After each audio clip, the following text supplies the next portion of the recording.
Hello, good evening, welcome to this evening's GCBC broadcast. It's me, G. Coleman, 76. I am waiting for my co-commentator this evening. Should be Devious Alpha, the Archbishop of Banterbury. We have a match from the UKBBL Premiership East Division tonight. Liquid Venom versus Slap My Pitch Up. We're putting Alex Archer, Dark Elf Liquid Venom coach, been in Premiership for a very, very long time, versus Slap My Pitch Up, Andy Davo. So that's the game tonight. We're going to have a look at the teams very, very shortly. I'm actually getting pinged by a Premiership East coach, a Premiership West coach right now with a problem with their game. But as soon as I can get him to shut up, I will be right with you. Right, we're going to have a look at Liquid Venom's team to start with. And here they are. Where are they? Liquid Venom. And the server decides to have a spaz out. There we go. Premiership East. And there's the teams. So Liquid Venom. Dark Elf team, it's been pretty badly ruined. It's only running at 15-20, which is a bit of a disaster for a Dark Elf team, as I'm sure a lot of you can agree, especially when they're in the Premiership. There's Mort. Good evening, Mortakina. Good to have you with us. This Dark Elf team is a little bit of a mess, and the worst thing about it is they don't have enough money in the bank at all. They have one Witch Elf, one Runner, only 3 Blitzers and 4 Linemen. Alex Archer has been in this situation before. I've played Alex Archer many, many times back when I was in Prem East with my High Elf team, and he was a nightmare. But back then he had some Agility 5 pieces that have been that were difficult to play against and have been destroyed since. Good evening, Evil Squall, as well. The pick of this bunch, I suppose, there's 2 Blitzers in the middle there, Romath Bloodshade and Wayun Warp Shadow. Let's see if we can actually bring them up for you. Warp Shadow, +1 strength, dodge, mighty blow, tackle. So he's got the double 6. What is Andy going on about now? Let me go and speak to Andy very, very quickly. Andy, hello. Hello. Who are these willing co-commentators? Hello. Hello, Zunk. Zunk, I suppose? I put your name down as well, Aaron. I assumed you would. I'd be willing after I go for a cigarette, but I don't know. Do you really want the yank making you guys look bad publicly? Oh! I have no problem with a yank making us look bad. Shall we go down to one of the other rooms then? Leave Andy to it. Or are you going to stay with... well... You go and have your cigarette. I'm going to go for a smoke. Aaron, can you turn your mic down at all? You're on 1% and still blowing my ears off, mate. Sure. Hold on. Thank you very much. I can't turn you down any further. It's the professionalism I like. I didn't know it was so loud. Right, back to the stream. Andy, as you're here in the room, what are you looking for out of tonight's match? I've got to win. It's got to be a win. Anything less than a win is a disappointment. Of course, if you lose this, you've pretty much written off your chances as winning the title this season. Do you still think you can get the playoffs with a loss tonight? I'm not sure. The division looks further apart than it actually is. If you analyse who Jacoby's got to play final 3 games, I can see him only picking up maybe 1 point out of the last 3. And all the top teams seem to play each other, and I've played most of them now. So Jacob Beef is playing Zunk, Ugnash, and of course St Cloud the last 3 games. Zunk, is this better? A little bit. It turned out more. Yeah, Jacob Beef will lose to Zunk. He'll get a draw against Ugnash, obviously, and I suspect St Cloud will probably do him as well. He's got to play Doug Lowe as well, I believe.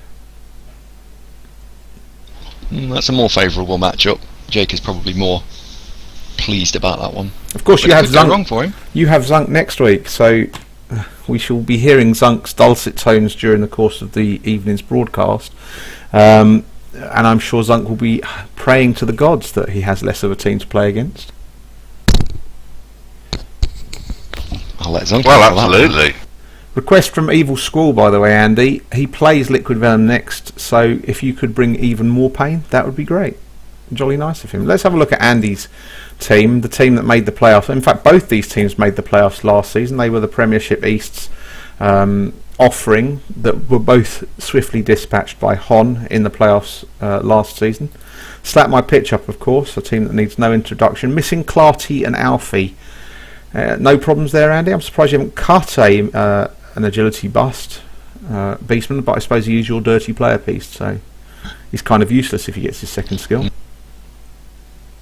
He is, and you never know. He might feature next week. So we're still in dealings with his agent about that. Well, you know, I remember when you were discussing whether you were going to cut Mo Lester early on in Slap My Pitch Up's career, and look at him now. Your team's second best player or third best player, and the best of the Chaos Warriors. What a hero!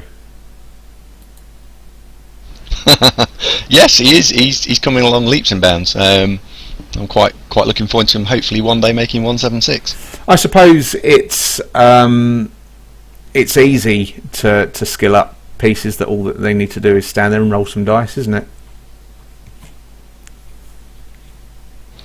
I don't know how to respond to that. Well, as I said to you yesterday, I had real respect for you when you played Dark Elves. Still, here we are. During the course of the evening... Whoa. This neutral commentating's a little partisan for my liking. If I can bring some balance into proceedings... Okay, go on then. It's my opinion. I've got no counter, I just wanted some balance.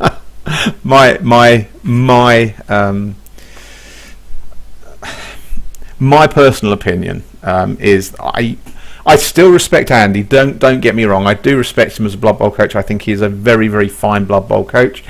I just personally thought I respected him more, and this epiphany came to me last week. I respected him more when he played Dark Elves rather than what he's doing with this pretty, I don't want to call it boring, but it's boring Chaos team. Everyone does it. It's no different. Yeah, it's my personal opinion. There you go. So I'm not going to lie. I am not going to root for either of these teams tonight because I can't stand Chaos and I can't stand Dark Elves. So there you go. Well, to throw a bit of contrast into that, what do you make out that playing Chaos is just a matter of turning up, your opponents will die and you stroll the ball in? It doesn't work like that. No, I totally You've got agree a with counter against Agility 5 leaping elves and one turning rats and wizards and googly-eyed things. There's so much more to it than just standing there hitting stuff. that. But it helps. If the hitting stuff comes off, yeah, absolutely. And you'll take it, won't you, all day long, I'm sure. But it doesn't. If you look at Prem East, who are the most violent teams? I don't think you find it's any of the Chaos lots. We'll look at the stats in the course of the evening. Is Alex Archer online yet, by the way, Andy? Possibly not. It's not quite past. No, he's not. No, that's fine. So, Andy, looking for the win. Any particular players you'll be looking to score the points tonight with? Let's go back to your team. Oh, scoring with my Chaos Warrior, or the rookie Strength 4 guy. They are the two that will do the scoring. Major League Small and dribbles around. Okay. Yeah. Okay, see, Alex Archer tonight is going to have a few inducements, not as many as you'd think, because his TV's running at 1520 or 2000, but he's only got 9 players, so there's two. 9. There's 2 coming in, isn't he? So that's 140. So he's playing at 1660. So 340 to play. That's correct, yeah. I was thinking about dropping down because I can get rid of a cheerleader and a coach to drop it to 320, but it doesn't actually change anything, so there's no point. I might as well keep them. So what do you think he's going to take then? I'm genuinely going to be interested to see what he takes here, because you've got he's only got 11 men, and if you run with 11 men, you're probably asking for trouble. I suspect that we're either going to see a wizard, and then probably a spare player and a babe, or you're going to see Google's. Google's, you mean Eldril Sidewinder? Sidewinder? That very, very fine star player. I do. Yeah. I know that Alex Archer does like Google's, and I personally think he will go with Google's with Eldril Sidewinder. But you never know. Yes, Mortakina, there is a plus strength beastman there, but to be fair to Andy, that is his only stat increase in this team. You've been a bit unfortunate with the stat increases on Slap My Pitch Up, Andy. Yeah, I've had 2 stat increases ever, and 2 weeks ago one of them died. You did, so you got him killed, now didn't you? Got one. And let's relive that moment. Going for the 4th. Yeah, going for the... And how did he die? By failing a dodge. Failed dodge with... Was that a strength 4 piece or an agility piece? It's a 80 something star player point strength 4 piece. Okay. And of course that was your ball carrier, which you thought at the time wasn't going to be that much of a problem, but that came back to bite you in the backside last week, I understand. What happened in last week's match? We simply just couldn't control the ball, unfortunately, and against a vampire team that was quite costly. And Evil Squall is watching tonight, and I'm sure Evil Squall is still feeling very good about that win. I'm sure he'll comment on that shortly. Okay, so we're looking at Major League Small. So obviously your key players as usual, Doug Graves and Gene Paul. Is that where we're going to see the blitzes coming in? I hear that Doug Graves has now taken Frenzy, and you're going to commit fully to using Doug Graves whenever you can to hit people on the blitz tonight. Is this correct, or is this rumours that? I think only time will tell on that one. The blitz will be in the most tactically sound position on every turn. I see. So that's a yes. That's what we've just heard here. Don't suppose, Andy, you've had a chance to review what I've done with your proposed star player. I'd like to touch on that just before the match actually begins. Please cut in, Andy, if Alex Archer does turn up. But at the next tabletop tournament, is he here? Yeah, he's currently choosing his inducements. Okay, now. no problem. So we're not going live just yet. So at the next tabletop tournament, the tabletop committee is trying to get together a special miniature, because it's the 10th UKBBL. I can't believe it's 10, but it is the 10th UK Blood Bowl League tabletop tournament. So we're going to have a commemorative figure, and we got to thinking about different types of star players that perhaps could play for all of the teams at such an event. So people have been putting some suggestions forward, and there is and how did you phrase it, Andy? A piece that would commemorate the greatest coach ever, and you then did not go on to name him, but this is what I've come up with this star player. I don't know if you've seen it. I think before you change the skill set, you should list what I listed. No. Let's go with the finalised version that I have approved. Okay, I have made your piece starting point a Corn Pit Fighter mercenary, because obviously they start with Frenzy, which you love. Obviously you have Loner because it's a star player, so that's a 90k cost straight away. I have given him the plus edge, the block, the pro, and the thick skull. One of the skills that you gave him, I think, was... did you give him guard? I can't remember. No. My skill set, considering he was supposed to be mirroring someone in the UKBBL, was he got block, not for fluff reasons, just so he was not completely useless. He got pro, obviously got pro. He got frenzy, as the coaching question absolutely adores frenzy. Hello, chaps. He got I am the greatest. Hello, Lucas. Hello. He got I am the greatest, which is again It made me smile. I like that one. I think the greatest coaches need to be able to take abuse. He got nerves of steel because he doesn't fold under pressure, and then he also got fan favourite, which is obvious. Yeah, so and he got the stat line of an elf. Very similar like that. So he does have the stat line of 6348, 240k he costs. He has Frenzy, Loner, Block, Pro, Thick Skull. I've given him Dauntless. Hello. I hate Dauntless. Sorry, he's got Dauntless. He's also got Fan Favourite. Fan Favourite means that while you have that player playing for your team has +1 fame. And the final was a nega trait, I am the greatest. And we were trying to look it up to find out what I am the greatest did. And Charlie came back with the suggestion that everyone hates him. But no, I've actually found what I am the greatest is. It was an old dirty trick card from the old Death Zone box, and what it does, the I am the greatest nega trait, a randomly selected roster player refuses to be on the pitch at the same time as the star player. That's the nega trait. Someone hates the ego so much he refuses to be on the pitch with him.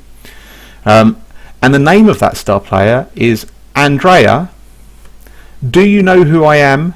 Egoson. So there you go. A little bit of fun. Right. Yeah. So are we ready for a game? We are. I'm just currently setting up. Excellent. A lot of people in this room here, so those that are commentating with me or want to actually persecute Andy, please join us down in match room 2. Let's not overload it. Lucas, you can come with us though, because you can tell us how your match just went, which I believe you've just finished. It didn't happen. The guy didn't show up. Well, congratulations. Okay, so I'm going to move down to match room 2. Those of you that want to listen in can listen in on Ventrilo. Those of you that are commentating with me at the moment, it's Zunk, Errant and Lucas. But I'm happy to have other people there with me. Or you can watch through the live stream. So I'm moving down to match room 2. Please join me.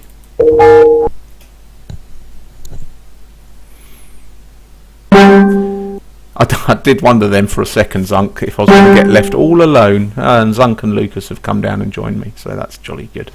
We wouldn't leave you alone, Gav. It's going to be some nice balance here. I feel that having Lucas and Zunk here is going to balance my innate bias against all things chaos and all things dark elf. So there you go. So obviously we've touched on Slap My Pitch Up. Andy thinks that we're going to have a wizard or Eldril Sidewinder. Lucas, as you've joined us, who would you go for on the inducements front? He's got 340. What would you take? Ooh, crikey. His team is in a bit of a bad way. That's quite an awkward number, because it doesn't really fit around the wizard terribly well. If you take the wizard, you've only got 190 left, haven't you? Something like that. Yeah. Eldril's 220, isn't he? Eldril's 200. It's the worst kind of thing, because you're 10 short of Eldril and the wizard. But he's only got 11 players plus whatever else he induces, so his team is in a bit of a mess. Gosh, he does need another player at least. Yeah. I think Eldril's a pretty good bet. It looks like they've already had they're in turn 1 already, though. Oh, excellent. I will join that now. I didn't realise they actually started. I will join the match. Premise. I didn't pay attention to what inducements were taken. I don't see Eldril. We have an extra apothecary, a wizard, so that's 250, and a babe, which is 300. That's what he's taken. Fair enough. So we've got a wizard, an So he hasn't got the 11 men. He has gone with the 11. So I'm in. Errant, good evening, sir. Evening. Thanks for having me. Right, so we've just gone live. For those of you that haven't commentated with me before, so that's just you, Errant. We watched the match through the stream, through the client, rather than on the stream, and then we can commentate live. Oh yeah, I know, because the stream's a delay. Yeah, Okay, so I'm just fast forwarding through the setups, just to catch things up. Of course, Andy, if he loses this match, or in fact, if he doesn't win, he's already openly said that that's his season done, pretty much. So, Well, that's just prima donna behaviour, though, isn't it? don't talk about It's Wood also Elf. maths. To be fair, it's also maths. We haven't caught up here, so it's been what did we have there on the kickoff there? 3 players down. We've got a knocked out Dark Elf already. Banles has been knocked out. 2 loners on the line of scrimmage, of course. Andy has secured the ball, and we've caught up live. So it's Alex Archer's turn right now. I get the maths thing, but there's also there's more elements to Blood Bowl than just winning, isn't there? He could enjoy his games and the camaraderie, etc., etc. That's spoken like someone who loses. That's what Andy would say. That's what Andy would say. So, just My talking... Blood Bowl is stuck on loading match states. I think I have to restart. Okay, no problems. So I'm just having a look at what we've got over in the chat today. We've got a few people there. Evening Thibbledorf, nice of you to join us here on the UKBBL. Those of you that aren't followers, you can follow this channel. www.twitch.tv gcoleman76. You should have a button at the bottom where you can follow us, so please do so, and then you'll get basically you'll get notifications when we're going live. Now the plan is for this show this evening to be a regular Monday 8:15 start to a show for an 8:30 kickoff. I've done a little bit of research, and Monday seems to be one of the most popular nights of the week to play lots of Blood Bowl. I think it's to take your mind off the fact that you've gone back to work, quite possibly. So yeah, Monday seems to be a very, very popular night of the week. Except in Lucas's case, where the coach doesn't turn up. So Yeah. So let's have a look whilst we look at these early manoeuvres. And I know that Alex is a great fan of setting up elf screens and actually buying time. And I suspect we're going to see some of that tonight as well. Let's bring up the dice log. That's a nice elf blitzer. He's got a niggle. That's the only thing against him. Ah. He does have a niggle. But Lucas, how was your season going? It was going really well. It was So I going was really top well. of the table for the first. It was going. I was top of the table for the first 4 weeks, something like that. And then I lost to Nyarg's Undead last week, and now I'm 3rd. And you're But I guess I might get an admin win here, by the looks of it. you're playing with your beloved Skaven, is that right? They were beloved. They were, Gav. So I said to you a couple of weeks back when you interviewed me that they used to be my favourite team, but I'm kind of revising that now. Right. I haven't enjoyed them as much as I was enjoying my humans, you see. We've got some diving tackle action there already. A loner went there. That's lovely. But it was only a loner, so not a huge biggie. I really like that piece of Andy's. I mean, people say he's got a cookie cutter side, and he has, but I haven't seen many other people build a prehensile tail, diving tackle, stand firm piece on their chaos sides, and it's really good. The last few games I've seen Andy play, that's been a key piece. Willie Stroker. I think Lucas, have you- you'd find. Go ahead, Zunk.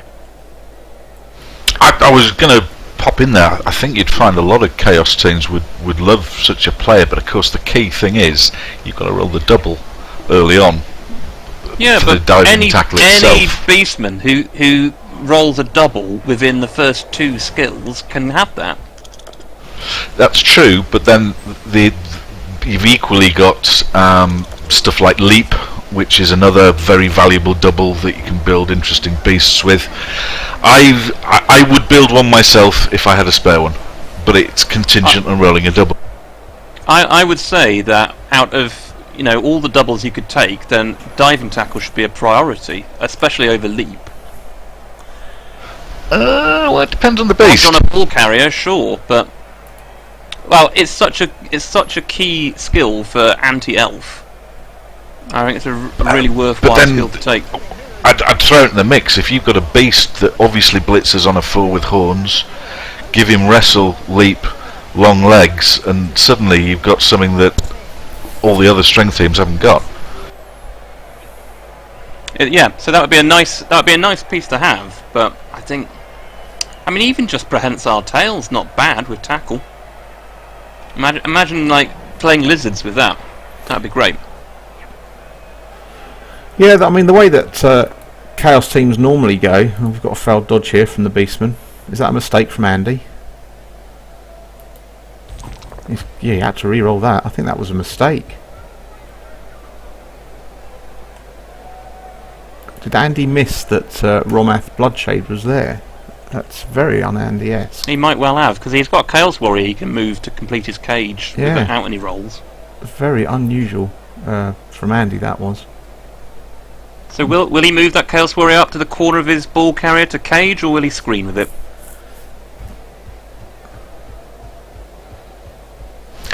As a general rule of thumb, you try not to get the warriors too far behind. Obviously they're a little slower, so you want them really towards the front. It might be what he was thinking. But he has got a wizard, Alex Archer, so he could get through a screen, pop the ball with the wizard. Oh, he's gone. Well, at the same time, though, you don't really want a cage, like tight cage versus a wizard, because that's just begging to be fireballed. I know that Alex Archer isn't a particular fan of the fireball. He tends to prefer the assurance. He waits until he gets a good kick result, and then nails the ball carrier deep in their own half, especially on a failed pickup. Seen him do that a few times.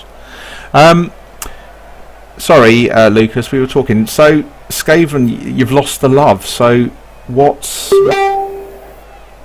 going on with... I think it's more that I like trying different things, and I've done Skaven before, you see. I took Skaven because I'd really enjoyed my humans. BB2 was just about to come out. I thought it might only be 2 or 3 seasons before we switch over to BB2. I want to take humans there. I don't want to go humans to humans, so I will take another team for a kickabout, and then I'll start with a proper human team again when we switch. I now think that we probably won't switch to BB2 until we really have to, when they turn off the BB1 servers.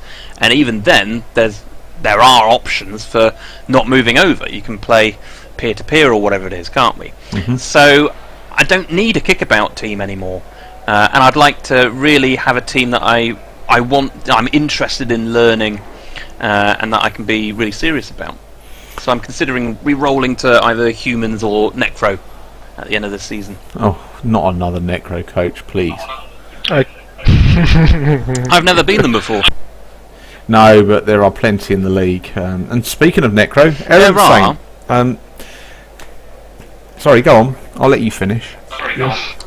Oh, there are, but it's not quite the same amount as there are Chaos, for instance. Well, this is true. Speaking of Necro, obviously Errant Saint is here with us, a successful necromantic coach, currently plying his trade in Prem West, and, I hasten to add, the only coach to defeat me this season in match day 1. Of course, I was playing passing orcs without a thrower and without my agility 4 goblin that week, so yeah, it wasn't great. One of your goblins has died, hasn't he? I saw. He got eaten. The troll ate him. He got eaten? Yeah. Well, you know. Yeah, he got eaten. Speaking of when the servers go down and, cyanide stuff, currently I have, 2 live games showing, so I have to watch through Twitch, and I've just muted the sound, but, I'll be the last commentator so I can be caught up. No problem. It's not a problem at all.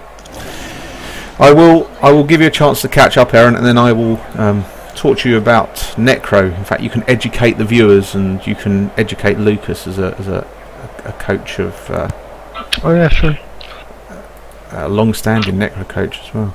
So I'm having a reasonably good season. Oh, we've got a failed go for it there. There's a reroll gone for Liquid Venom. Of course, they're not short on rerolls. Yeah, but nice KO he got. He did. Who went off there? Oh no, not that side. It was this one. That's the prehensile tailpiece again. Willie Stroker playing his heart out. Brownie Scheitels, block guard stand firm, knocked off the pitch. So, yeah. So I'm having a reasonably good season, although I have played the teams at the bottom, or towards the bottom of Prem West so far, with the exception of Errant Saint. I had a quite ridiculously entertaining game against John 2471, which finished 3-3. It was an incredibly entertaining affair. Wow! It was an Orc mirror match that finished 3-3. Sorry, Aaron, go on. He barely has a team as of an hour ago. Thanks to partially me, but mostly Nuffle. How did the game finish? 3-0 me, but he has 3 dead orcs, a smashed hip on somebody else. I mean 3 dead players, one of them being his blood troll. It was a shit show. John is watching this evening. John, sorry to hear about the state of your orc team. Sounds like a painful event this evening.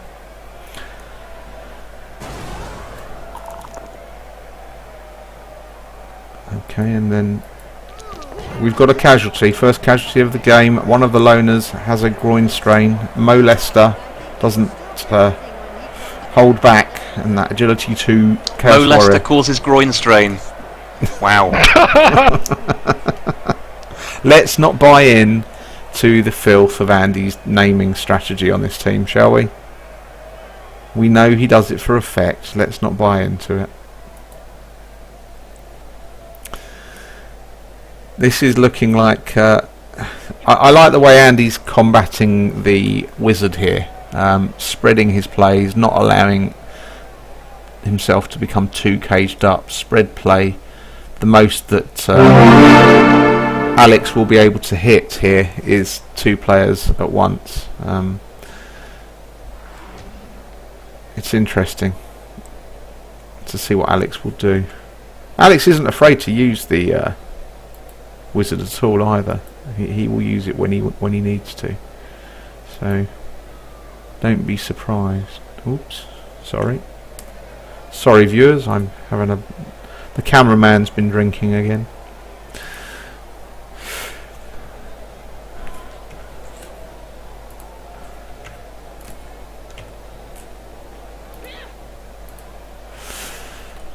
So Zunk, tell us how your season has been going, sir. Well, it's a complete car crash, to be honest, but it's turned a corner. What happened for it to make that statement? Well, rather against the form book on Saturday, I think it was Sunday, we played the once leaders of the division, Sith Lords, and came out triumphant, which was a much needed win. So that's the second win of the season. Yes, I caught that. Prior to that, we've been go on. Yeah, prior to that, we'd been having a torrid time against the agility teams that we just weren't putting the damage in, and playing against the agility 5 fireball combo. We were just getting danced around. It was quite demoralising. But no, like I say, I'm optimistic we've turned a corner. And of course, next week we've got pitch. So, how do you feel about that? See game? how we go. How do you feel about that game? Well, I'd as soon as break a stained glass window as kill any of these players. But it's kill or be killed, isn't it? So. I think both of us, we have discussed this, are just hoping for nothing permanent and see how it goes from there. The last time was basically, as you would imagine, a bit of a punch up, and whoever draws first blood tends to have a domino effect thereafter. So yeah, I noticed that in my match this week. I played Dr. Strangeglove this week, and I obviously orcs against chaos. Excuse me. Even orcs against chaos isn't a great matchup at the TVs we're talking about. for the Orcs, and it was very much a case of just trying to keep parity, staying within 1 or 2 pieces of him, and then hoping that my superior movement and agility for the, well, I say the agility, I don't actually have superior agility over Chaos either, but my flair for throwing the ball deep and doing ridiculous things was to pay off. And fortunately we got a 1-turn attempt that worked with my remaining agility 4 goblin. He managed to dodge through at the stroke of half time to mean that we were able to do a very disgustingly orky grind in the second half, and we were able to allow our superior numbers of guard pieces to take over, because interestingly enough, Dr. Strangeglove team is lacking in guard, unfortunately. Do you still have Zog? Zog is still going. Zog does like to dominate a Chaos team, I'm not going to lie. That's a great piece. That's a strength 6, is it, Black Orc? It is a strength 6 Black Orc. He likes playing against lizards. He likes playing against. In fact, he's got some fantastic star players to his name. He's killed Morg twice. Grashnax in his chest. Ripper. Varag Gulchur's been done by him. Zug killed Zug. So yeah. Oh no, not in this game he hasn't. How did he kill Zug? Because Zug's not in the game. Not in this game. That was in tabletop. Griff. That was in tabletop. He's killed Griff. Ah, right, okay. He's killed Griff except No! except against you. Yeah. Hate Griff after that ridiculous match. That was How does he amazing. exist in tabletop? Who Zug? Zog? Yeah. Oh no, it's literally because the players that I've got in the Cyanide game, when I go on a tabletop event, I select a touring 11. The history of Firenork isn't just the team. Oh, and here we go. We've got a ball. Oh, has he knocked him down? Oh, he hasn't got wrestle. Oh, he hasn't got. He's got the ball down. Bosh! That was no, ballsy. this could be bad news. Can he get to the ball now? I don't know if he's got any movement left. And he'll be cursing here. He hasn't got any movement left at all. Yeah, that piece I think can make. No, he can't make it. Wow. Wow. This is huge. This is the problem, carrying the ball with a player without block, I suppose. Oh, and he's got away, look. He's actually got away.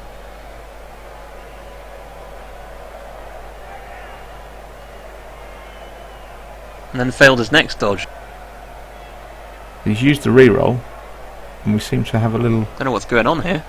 Have we haven't had a crash, have we? We haven't had a DC. We might have. How annoying would that be if you're Alex? Well, if that's the... Oh, no. It was Oh, no, there was a diving tackle. Oh, he's got the ball as well. He'll throw it now. You see, it's just exactly this. You see, you can plan the best plan in the world, but you just can't account for elven BS, can you? Just but dodge anywhere you Well, like. the best plan in the world there had a bit of the cage that wasn't closed off, so an elf could get to him. yeah, that wasn't the best plan in the world. I was actually just thinking that was very un-Andy-esque to leave a gap there. Because that's the sort of blitz in the past that Andy would have taken 2 dice uphill with a witch elf. He would have taken that block himself. Of course he would against dark elves. Well, okay, here's a Mystic Zenk prediction. I think Aetheric, who's currently holding the ball, is going to end up in the hot dog stand by the end of this turn. He has He's got sidestep. Yeah, but I think Doesn't matter, I'm still predicting that. That means Andy's going to have to get a I think piece that in. might be alright for Alex though, because depending on where it scatters, I mean, you know, do you really want to race Dark Elves to the ball?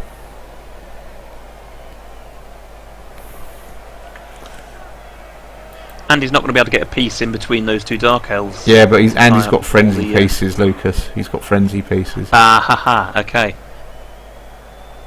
I'm saying no more, I have made my prediction. It's actually not that difficult to surf him here. So suddenly you're all qualifying my prediction. I would immediately gainsaid it when I said it. Well, now... Gav didn't gainsay it. I still gainsay it, but we'll see. I will be very impressed if this is a surf.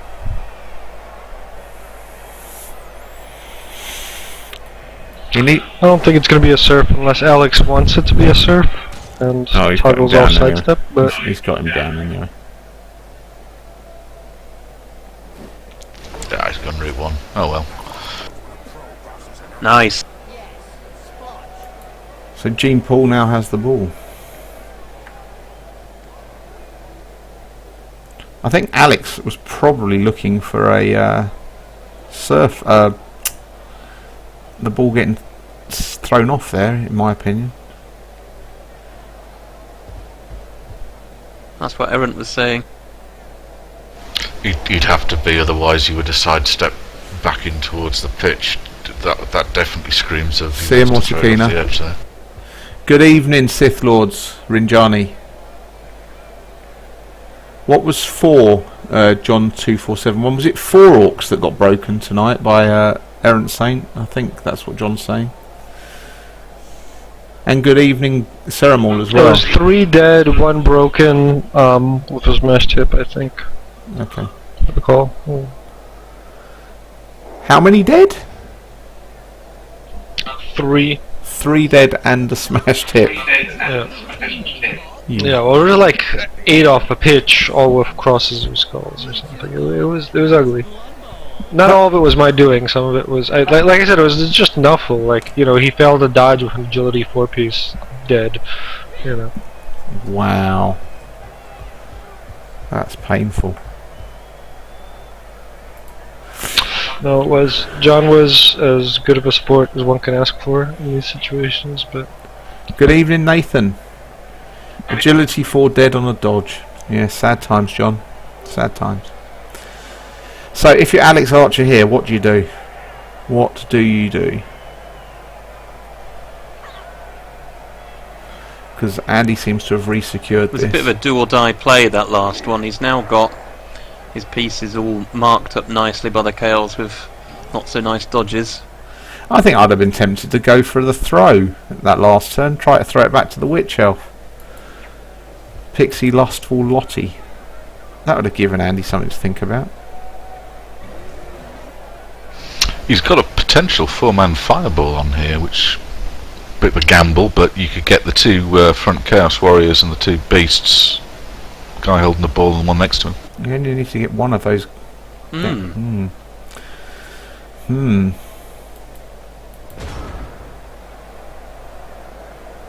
Let's see. Let's see what happens.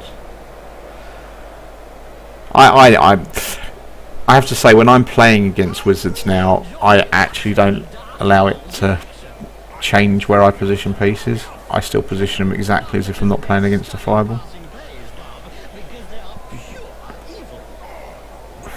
I've got to the stage of thinking there's nothing I can really do to mitigate it. Hit me with it and I'll take my chances.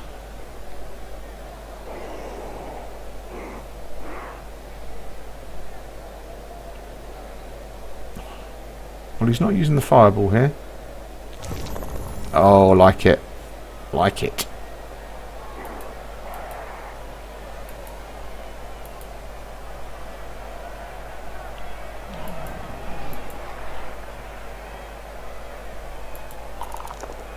Oh, he's rolled a skull. It's a re-roll.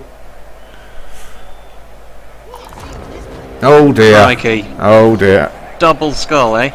And that's where the niggle comes in. The niggle caused him to get knocked out now. Oh no, it didn't. No, it didn't. It was knocked out anyway because of the mighty blow. That's unfortunate.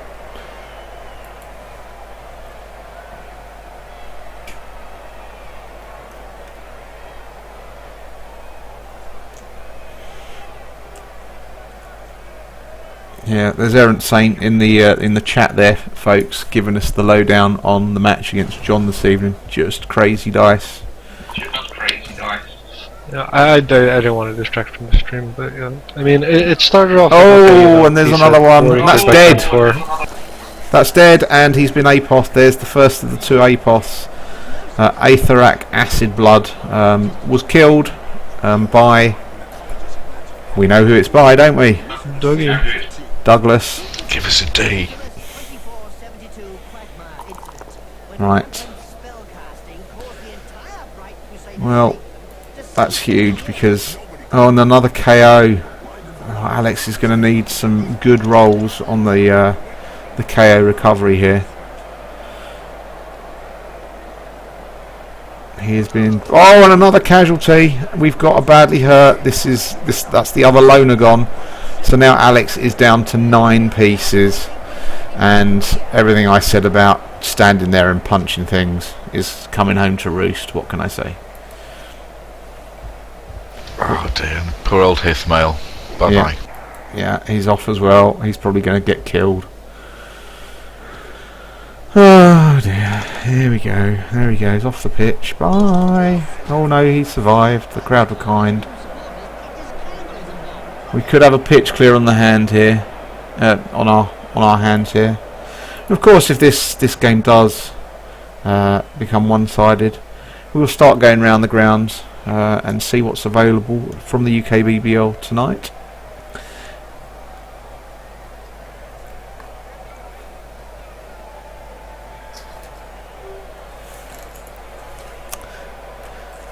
So, Errant Saint, how's your season going in Prem West? Are the playoffs likely? Pretty good. I think that puts me up to second. I'm not sure. Yeah. What happens with Hon's match, doesn't it? You have. No. Could put me in first. No, Well, tied first. Hon won yesterday. So. Oh, well, shame on the admins for being slow to teasing. But okay, so yeah, then I'm second. Yeah, it's pretty tight up the top of Prem West this season. It's certainly interesting at the moment. You've got Hon's on 16 points, believe it or not. So apart from Hon, you're on 13. Then you've got Nathan's ATP All Stars, who lost to Tapestry's Lizards last night in a 1-0 affair. Then I'm in fourth place on 11 points as well. And then you've got the Darkside Cowboys, Antosh's Darkside Cowboys, who lost to the Reading Renegades this week. Can't remember if it was 2-1 or it was something like 2-1. I think the All-Stars were the only team to beat me this season, if I recall correctly. Yeah. Mom Phil's probably having a field day. No, I think it was actually just a comeuppance. Usually, historically, the Stooges, that's my Necro team, have just been quite unkind to Lizard coaches and Lizard teams, to put it nicely. And it was just, I guess, my number was up. He played well, not taking anything away from him, but it was one of those games where, nothing works. I just didn't suffer player attrition the way John just did. Young Nathan, I have to ask, because you're in the channel this evening, I assume you're going to cut the strength busted Saurus, but the question I've got for you is, are you going to cut the niggled skink, the niggled armor busted skink as well, because he's quite good. I look forward to that answer. 16 viewers this evening. If you haven't viewed before, please do follow the channel, and then you'll get notifications whenever we go on live. Like I said to those of you that were with us earlier, we're going to be running a regular Monday night show, 8:15 kickoff, one of the 8:30 games. Monday seems to be a popular game, a popular night. Lucas, as we're here, tell us how the Blood Bowl 2 season is going so far. It seems to be going fairly well. We're on the 3rd match week out of 5. In the first season there are 8 divisions with 6 coaches in each, and the top place in each division will go forward to an 8-man knockout to decide the season 1 champion. And are you playing in that tournament? A good racial mix across the divisions. Pardon? Are you playing in that as well? I am, yes. I've got a Bretonian team, which I'm actually really enjoying. More than the humans? Well, I see. Yeah, they're good early on, Bretts, because they start with 4 block, 4 wrestle, and you've got Dauntless and all of that. You only need sure hands really, and the team's away. I don't know how they'll do against 2200 TV Chaos in several seasons' time or whatever, but they're good fun early on. Interesting thing that's happened in Blood Bowl 2 over the past couple of weeks is that Dode, and I'm sure a lot of you have heard of Dode, plays in the OCC, but has been a long time Cyanide Forums moderator in a protest over Blood Bowl 2 and the lack of communication that's been forthcoming from our friends at Cyanide and at Focus. He has hung up his moderating gloves and Wow. has given him an opportunity to speak more candidly. So those of you that are members of the Cyanide Blood Bowl game forums, go over there, have a look at those posts from Doge. They are quite eye-opening. Within a day or so of Doge... Sorry, go on, Aaron. I was going to say, because Dode has integrity. Indeed. Within a day or so of Dode's resignation coming through, Focus did put up another post asking for a new moderator because they need them, and they are big enough to recognise that. We then got more activity from, wow, Andy is going to town on this, isn't he? He's really going for it, brutalising. Has he left? Oh, is that the strength 4 piece again? I think I take the hit on. I think I take the 2 dice uphill on this one as well. In fact, you can get a 1 dice block here.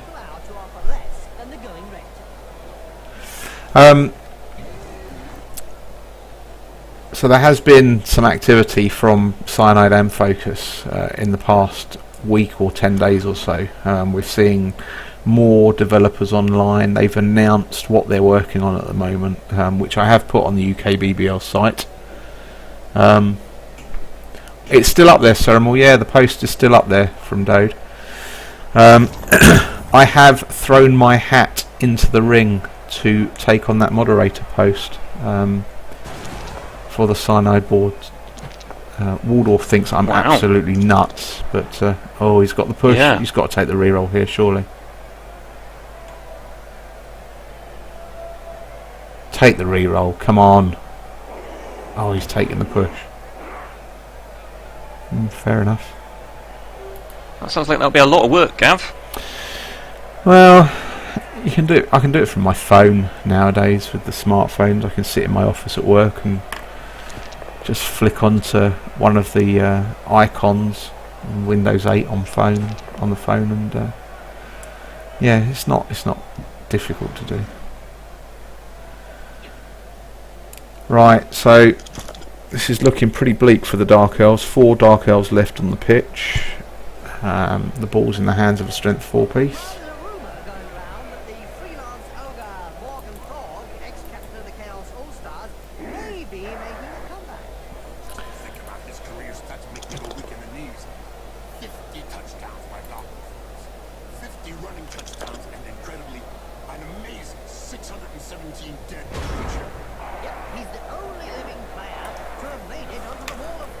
Having said all of that, Dode's still just as active on the board, and he's slightly more candid than he ever was as a moderator, but he still posts just as much. So he hasn't gone; he's just no longer a moderator. So there is no other news other than what we know at the moment, because the other moderators over there just aren't as active. So.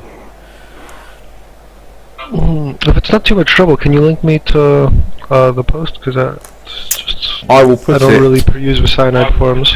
I will put it in the stream chat just for you. Oh, nice. Thank.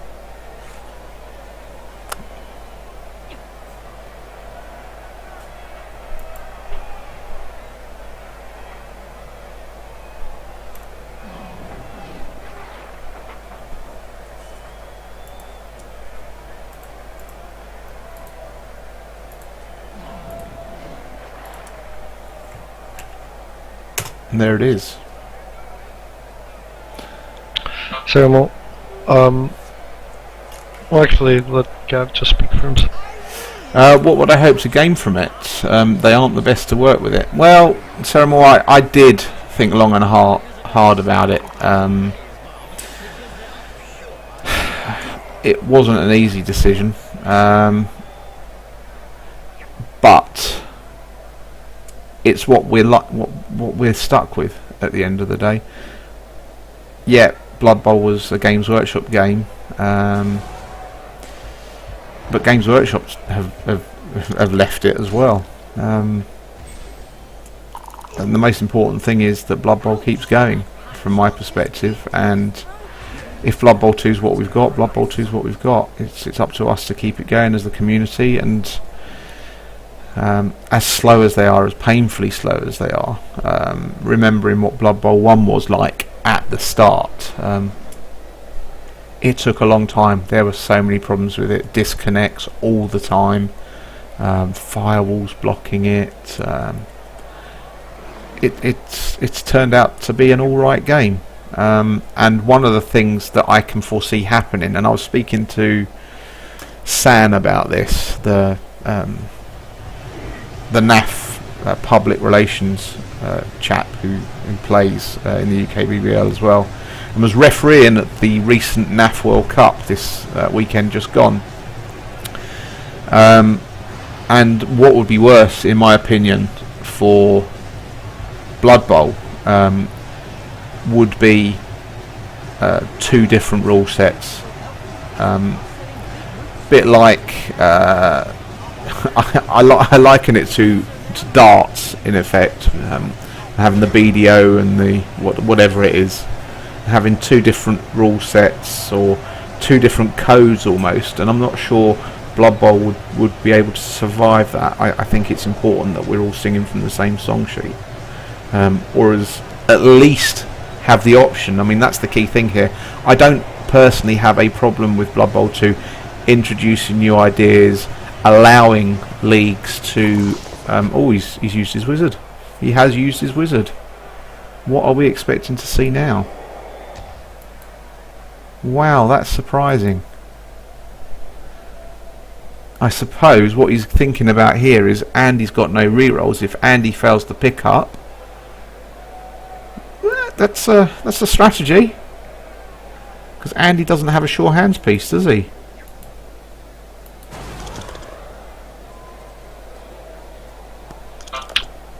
Is there any chance for him to just chuck it upfield? Because that's another play that just... Well, now the runner can do that.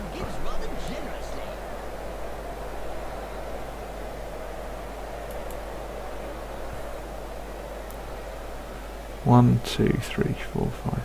1, 2, 3, 6, 7. Yeah, the runner can get to the ball and chuck it downfield. Here he goes.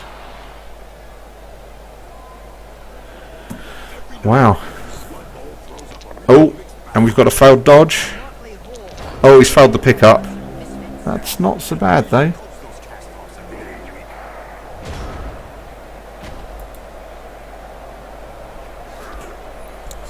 This isn't easy.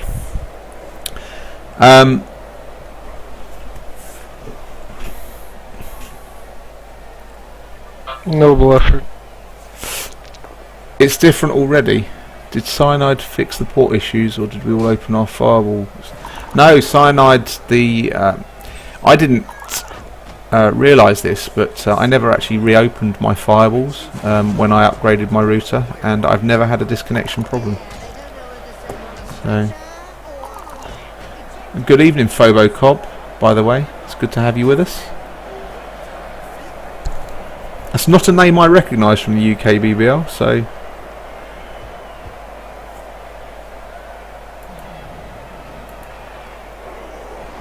Andy here is obviously trying to block off the Romath Bloodshade sidestepping next to the ball here.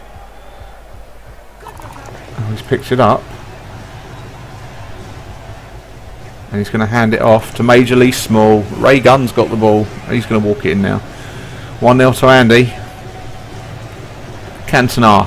Hello, Cantona. Phobocop is Cantona. It's good to have you with us. So,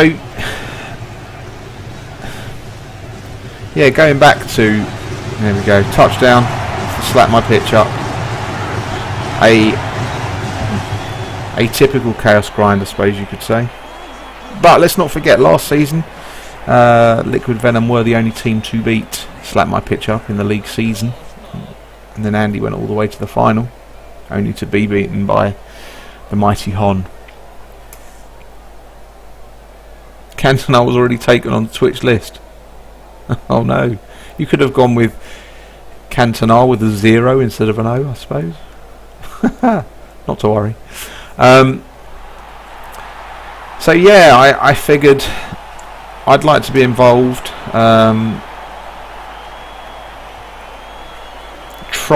Try to bring Cyanide towards the light, if you like. I'd quite like to say to Cyanide that we don't have a problem with you introducing the ability to do other stuff, but the key to it is give us options. Let us choose which ones we want to use. Let leagues design themselves, because that's what Blood Bowl's been doing for years and years and years anyway. So he's got 7 pieces back, although he has lost 3 there. Has he got 7? 1, 2, 3, 4, 5, 6, 7, 8 there. He's got 1 knocked out. He's got 3 already injured, and this is the problem with only playing 11 pieces. Don't think that was the smartest play, was it really? Only going with 11 pieces, chaps. Lucas, No, you commented on that at the start, didn't definitely not. you? It's a bit of a shame.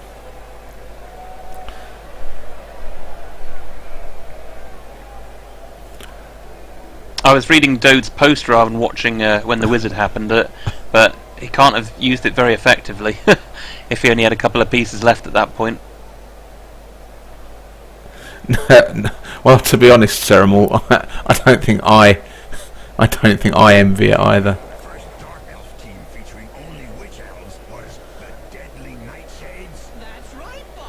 Andre Santonge, who's that then? Welcome to the stream. I don't recognise the name.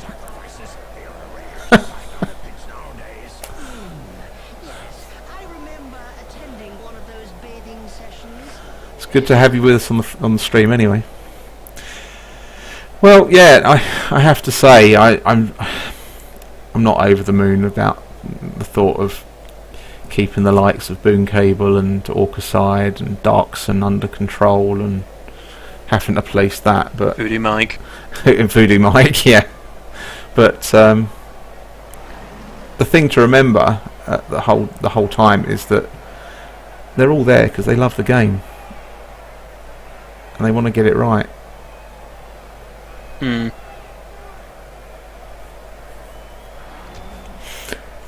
There are some positives about the new game, and it does breathe new life into Blood Bowl. The problem we've got, especially for the people that have been playing Blood Bowl on the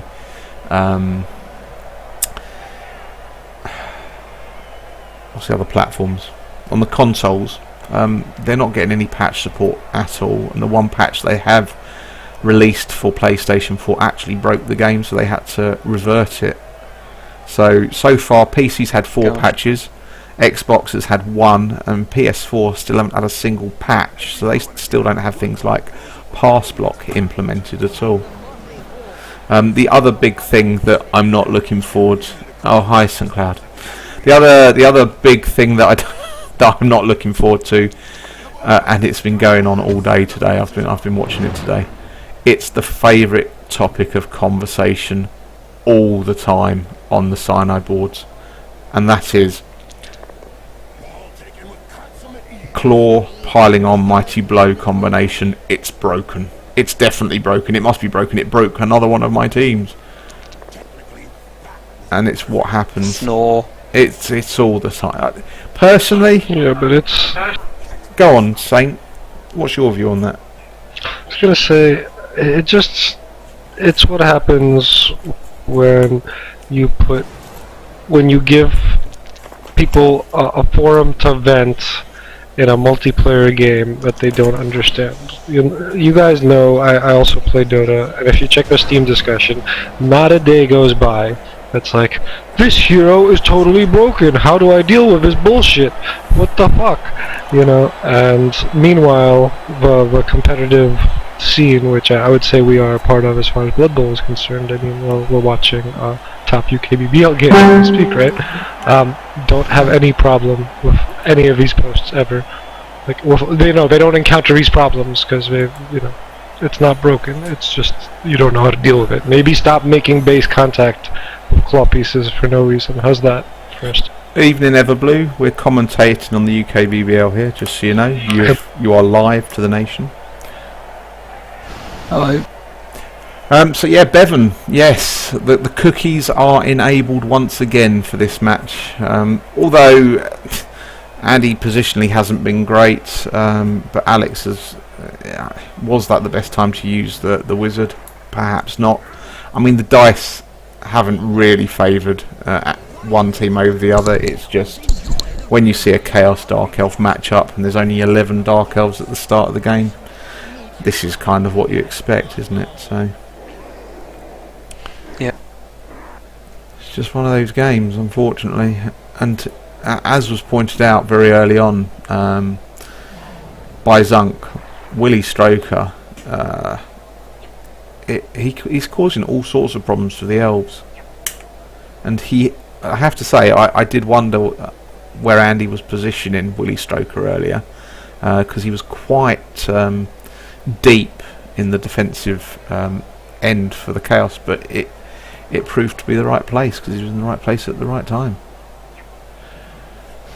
I think Andy was very mindful of the blodge sidestep that Alex has got, so he was basically Willie was marking one of them. Yeah, nice. He is an interesting piece. I'm going to say it here, live to the nation. Andy Davo, believe it or not, folks, on his cookie cutter build, has an interesting piece. It's this chap here, Willie Stroker. And that's what I said at the start. Number 8. Great piece. Oh, there he is.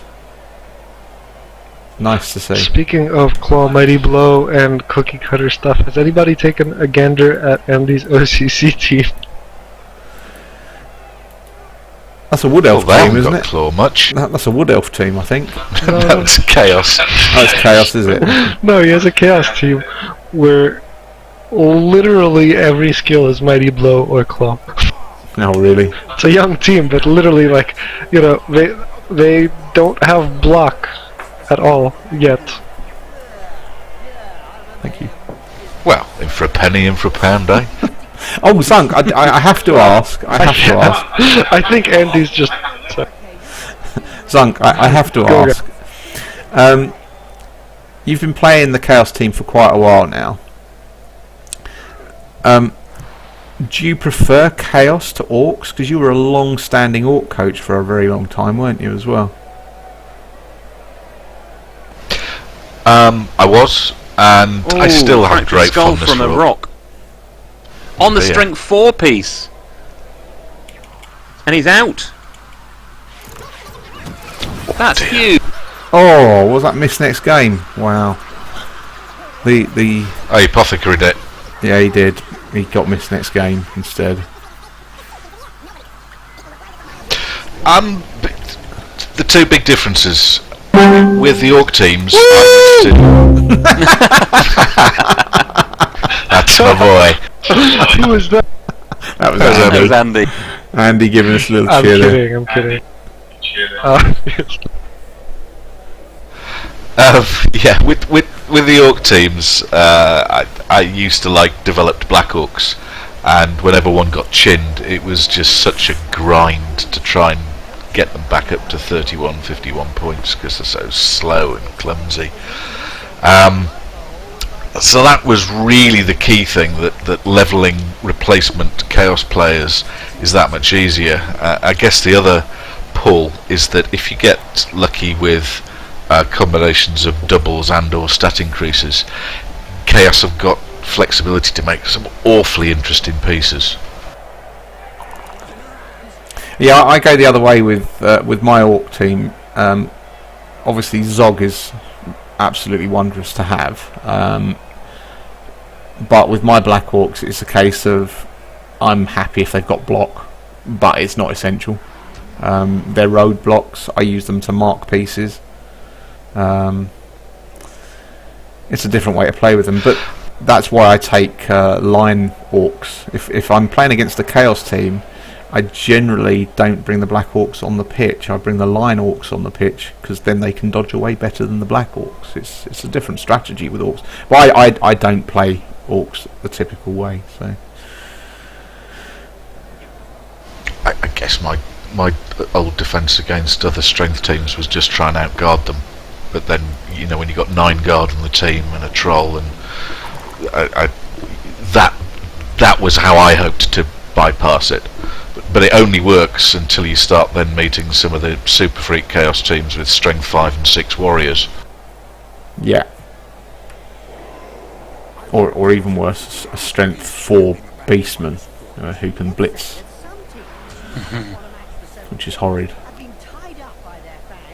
Well, you say that though, when Andy and I have been talking about various builds on chaos teams, your strength 4 beast naturally gravitates becoming a ball carrier, because the most efficient killy beast, you run out of skill slots. I mean, Gene Pool is unusual that he's got frenzy rather than piling on, but if you swap those skills over, that's your basic 76 point I'm going to kill stuff beast. And if you take what was that other skill we were talking about? You run out of slots. Shut up, thick skull.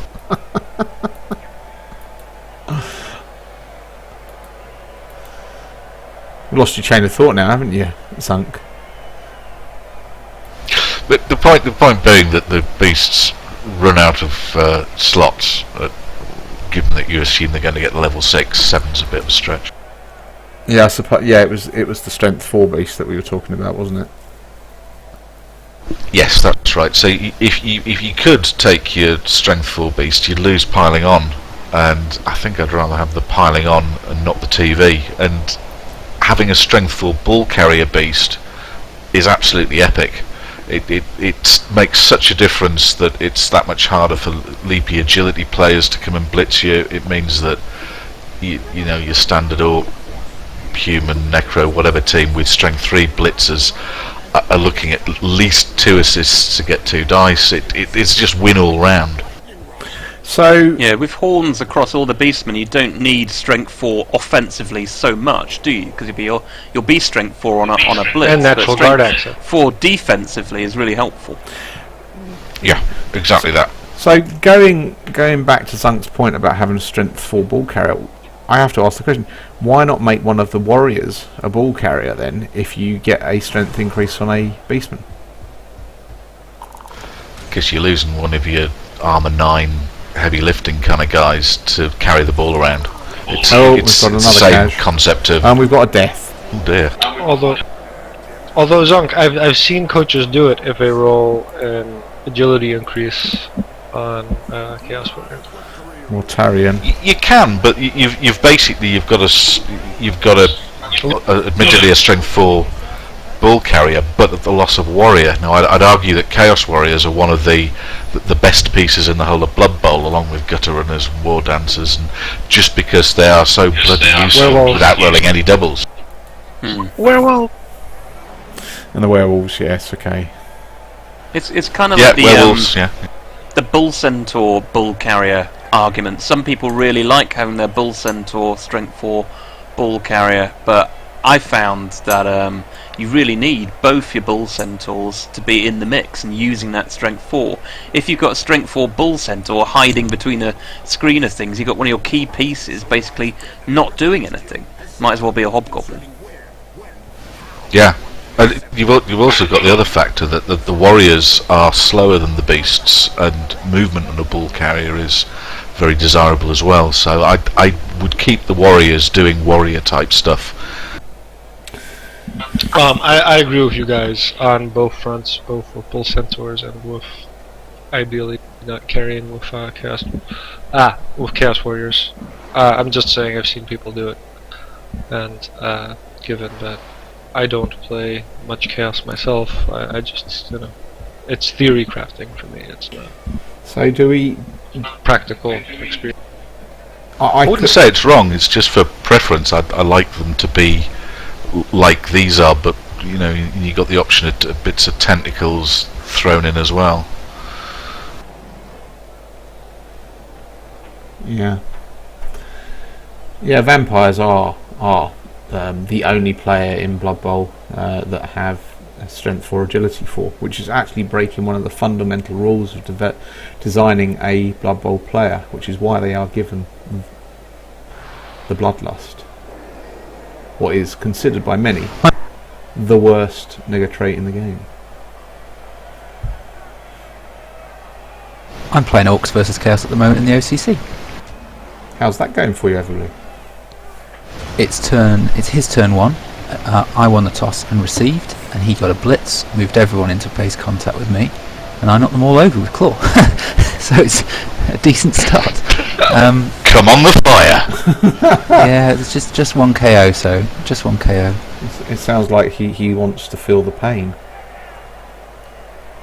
Yeah, but it sounds like it's also just a start, because now you've It is knocked just a everybody start. over, and they're in base contact, and he's a player down. Yeah, it's going to be a tough one. Well, you're See him OCC bitching about Chaos Claw being team. overpowered. Yeah, John. Cyanide only from over- shortly. John, I thought that with Doctor Strangelove's team last season, and at the end of the game he'd ruined a goblin, wiped out both my throwers, and it meant I had a very difficult match day 1 this season. But yeah, I did play Doctor Strangelove this week. Wow, he's going for the touchdown by the looks of it.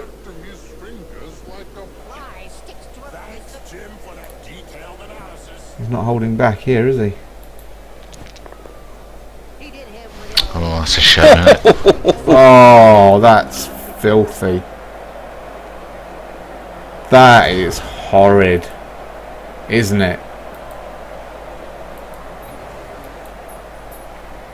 Pretty nasty. Oh,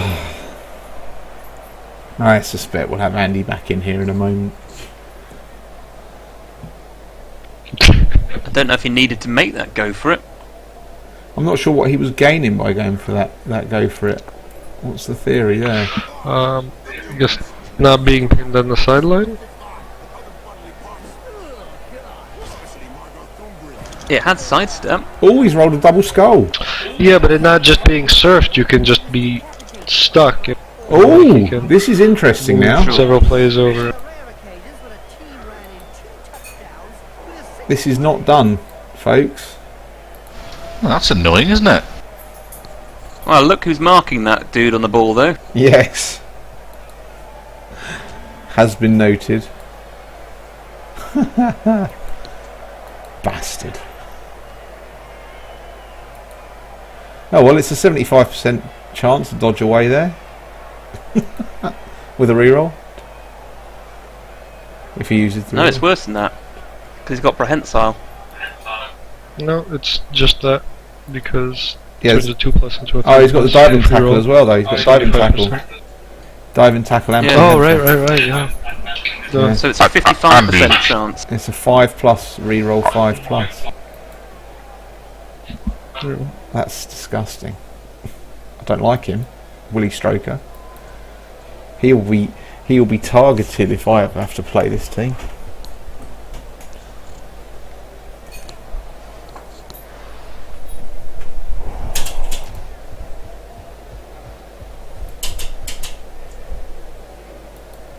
What does Andy do here? Does he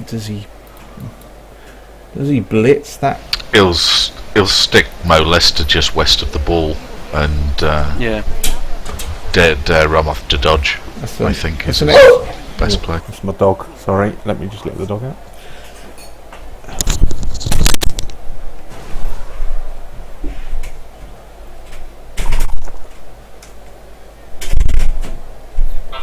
trouble is the way it's going. I Now he feel can like sidestep away even from if Willie. Oh, but he's Alex there does we go. score, it's just Down he goes. Down he goes. There we go. Problem solved. It's very close to. When am I going to cover a proper match like Passing Orcs, Gav? Well, Bevan, the regular show slot is Monday at 8:15 for an 8:30 kickoff. So, if you want to have a chance of appearing on the GCBC channel, you need to make sure your match takes place on a Monday evening from about 8:30. Did anyone see what that casualty was? Was it anything bad? Loses a point of agility. Oh dear. Oh dear, oh dear. That was his leader. Is Andy wrecking face? Oh dear. Yeah. This is starting to look bad. Oh dear. And Willie Stroker has the ball.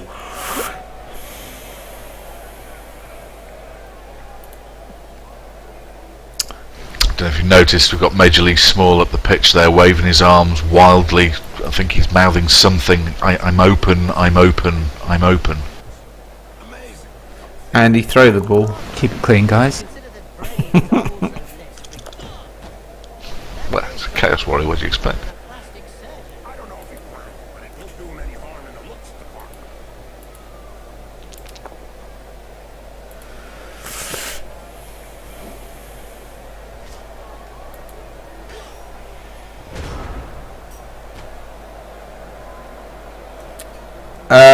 So we're back to 4 L's on the pitch. Yeah, it's a sad state of affairs, I'm afraid.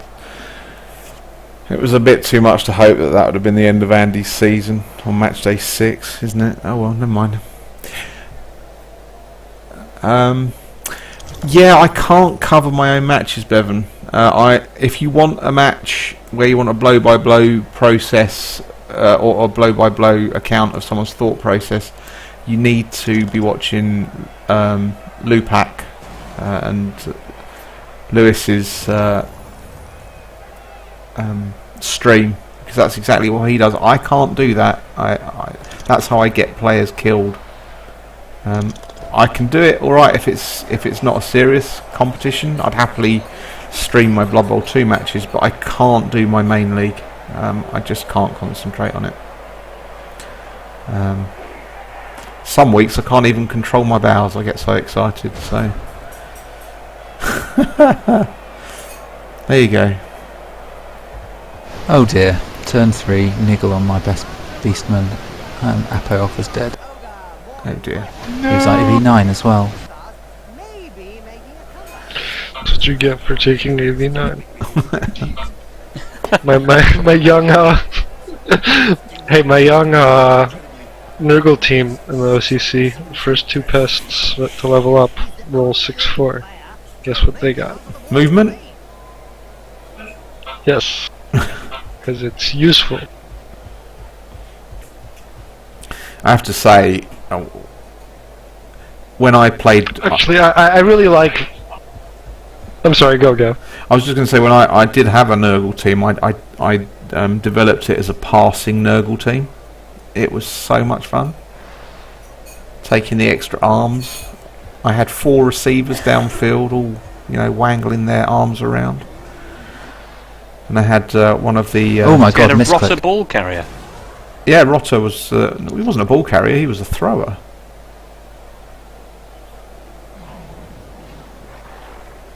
Well, presumably he carried the ball to throw it. Well, yeah, there was that. Ball picker-upper. I was just gonna say, Everblue, though I don't agree with it, I very much respect your being a proponent of plus armor, because I do like diversity in Blood Bowl. Same way, I very much like Gav's passing orcs. Never witnessed his passing Nurgle to say, but... Bevan is currently the person that is trying to make a name for himself as a passing orc team, although the stats do lie. due to a bug in Cyanide if you have the Bombardier star player. Throwing the bomb counts as pass yardage, which is cheating, Bevan. You know, you heard it here. Ooh.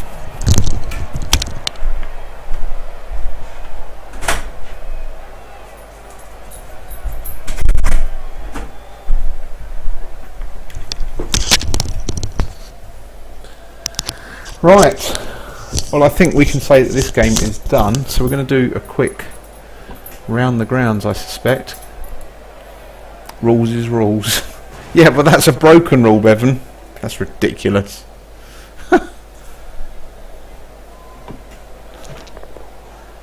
Oh, you gotta respect that from Alex Archer. Oh, he's got him down. Yeah. Oh no, he hasn't. No, he hasn't. Oh, Nice. he has got him down. He's got Nice. wrestle. What a hero!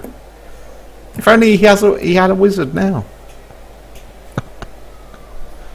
It's not done. He had a wizard, he could have just fireballed that shit, not needed wrestle.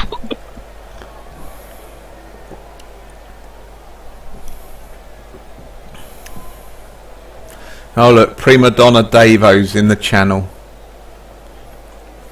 feeding his narcissism. Yeah, Zunk, next week you're going to have to finish this Chaos team. Tall order, but they're pretty closely matched. Could go either way. Well, You have to say that in your best Shao Kahn Mortal Kombat voice. in your opinion, Zunk, looking at the two teams, which team edges it?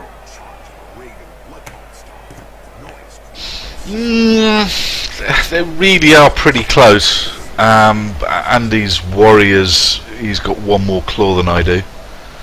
I'm missing a couple of players thanks to my bruising encounter with Sith Lords on Sunday.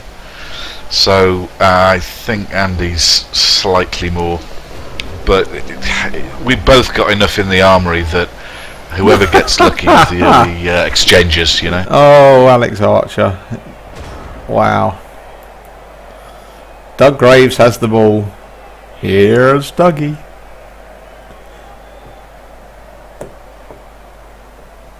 Well, there you go.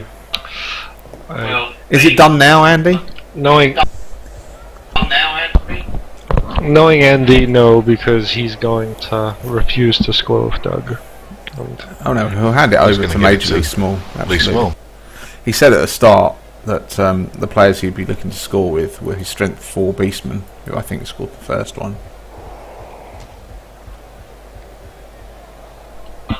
No, my point is that, you know, like personally, I don't try to feed TDs till the game is clearly secure.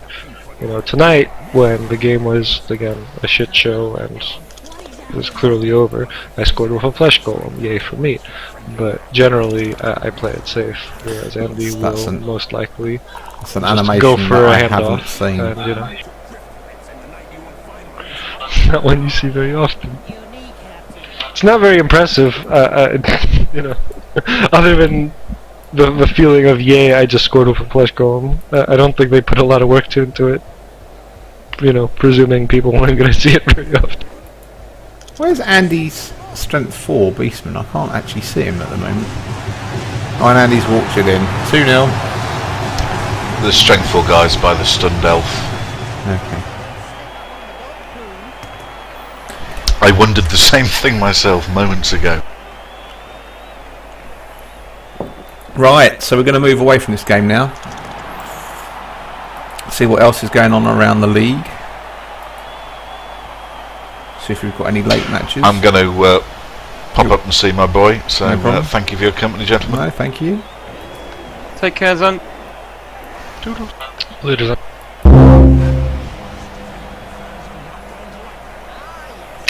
Glad to see what to do about food, but I'll be back shortly. No problems. Oh. So, at the end of this season, Lucas, at the end of the Blood Bowl 2 season, which is 2 or 3 weeks away, Yep. after the playoffs, what's the plan for the next Test League moving forward? We haven't really discussed that at all as the admins, have we? So I guess we need to talk to you as commissioners and see what you're happy with. I would like to move down to about 4 divisions with more teams in, so that you get more of a season than just 5 games, and have the top 2 going forward to a kick-off. So 12 teams in a division with the 48 spots. Well, I'm wondering if we go to 10, because I'm noticing that there are in the 3 of the 8 divisions that I admin is about 1 game a week that doesn't get played, and I'm wondering if maybe we have 40 coaches and run a bigger reserve list, have more people more able to give their time. But that's all to be discussed. Yeah, indeed. The match that you're looking at now on the screen, by the way, folks, is the Altdorf West offering. It's between Waleed's Serendipity 88 and Bulldogs Rorke's Drifters. It's nice to see some humans. And we have Lucas, who loves a human team. So tell us the ideal human build. Hey, well, I won't get any flack for that. Personally, Bulldog doesn't have an ogre, does he? I would definitely say you need an ogre in there. He's vital for being a roadblock piece. Humans are a hybrid team, and they rely not only on a passing option, but you've got to be able to run the ball too. And the ogre's really key for that, being able to tie up. Not so much Dark Elves, that's not very helpful, but especially against the bashier teams, he's very useful for just getting stuck in there. But I would say you want your blitzers. You can either, I think if I were to restart my human team, I would probably go for 3 with guard, mighty blow, tackle, and then a smattering of other skills. 1 killer piece for pitch for removing players from the pitch, and then build your throwers. 1 quite defensively, maybe take kick on him, and then 1 for running. Kick on a blitzer, did you passing. say? It depends. No, kick on a thrower. Oh, okay. A block, kick, tackle, thrower can be quite nice. That's interesting build. No offensive skills at all, just making pure defense. Well, I have to say this is very much. I prefer defense a lot to offense. So that's kind of how I'd go. I would have an offensive thrower as well with block, accurate, and then you're hoping for. AG4 thrower on a human team is fantastic, but obviously AG's fairly rare to get. But you'd want to double on him for a dodge, or if you do prefer passing, then strong arm. I think dodge might be the better option. In my human team, I got very lucky with AG boosts and doubles. Yeah. So I think if I started them again, I wouldn't be quite so lucky. It's worth thinking about. One of the only good things that humans have as a race, because they're very mediocre, is their speed, and so you want to be able to take advantage of a blitz. That's the only thing you can do, is take advantage of. Well, it's the best thing you can do is take advantage of a blitz, and so a kicker is really important. But where do you put it? You're already starved for line of scrimmage and player space, so a defensive throw is pretty good. Exactly, that's exactly the thing. If you put it on a lineman, that's fine, and you can save your thrower skill slots, as it were, for other things. But you lose players quite a lot, being only AV8 and Strength 3, and you need your lineman as scrimmage fodder, as there's a blue saying. So having it on the thrower means there's 1 less piece that you have to try and babysit. So it's also worth. What's the ideal roster size? Well, it's not about roster, but you've got 11 guys on the pitch, so you've got 3 guys in the line of scrimmage, you've got all 4 blitzers, you've got your ogre, that's 8, straight off, 8. You might want a catcher on the pitch, possibly, that's 9, so you've got 2 slots left, and 1 of those can be for a defensive thrower, but you're already running out of dudes. So what we've seen so far is we've got a dead lineman. Private Owen is no more. We've seen the ball carrier being blitzed. Dirty Harry, the quite talented, plus agility, dodge, accurate, pass, sure hands runner. Not sure he's a runner anymore. He looks more like a thrower to me. That guy's destined to get killed when he hasn't even got block by level 6. No, he's still alive. It seems to me that no, because Waleed's Dark Elf Runners. Dark Elf Runners. quite a high elf team. Don't really need block. I mean, not that it's bad for them, but Well, I've looked at Waleed's team a few times, and he does play them more like high elves because he's got 2 of his blitzers have catch, which is interesting. Exactly. So he goes for a long throw runner and 2 catch blitzers. I think he'd be better served with high elves. There we go. He's got through. These 2 teams are 10th and 9th in the. Oh, there goes the wizard. That's interesting. That's very interesting. Oh, look at that play! That is a thing of beauty. Look at that! What a play from Bulldog! What a great use of the wizard. And that's why, gentlemen, you always back a passing play. And that's why you have human catchers on the pitch. The speed is just incredible. Oh, and that's unfortunate. Waleed gets the ball back. What a game. This is more interesting than that Andy Davo affair. Because people are playing interesting Blood Bowl.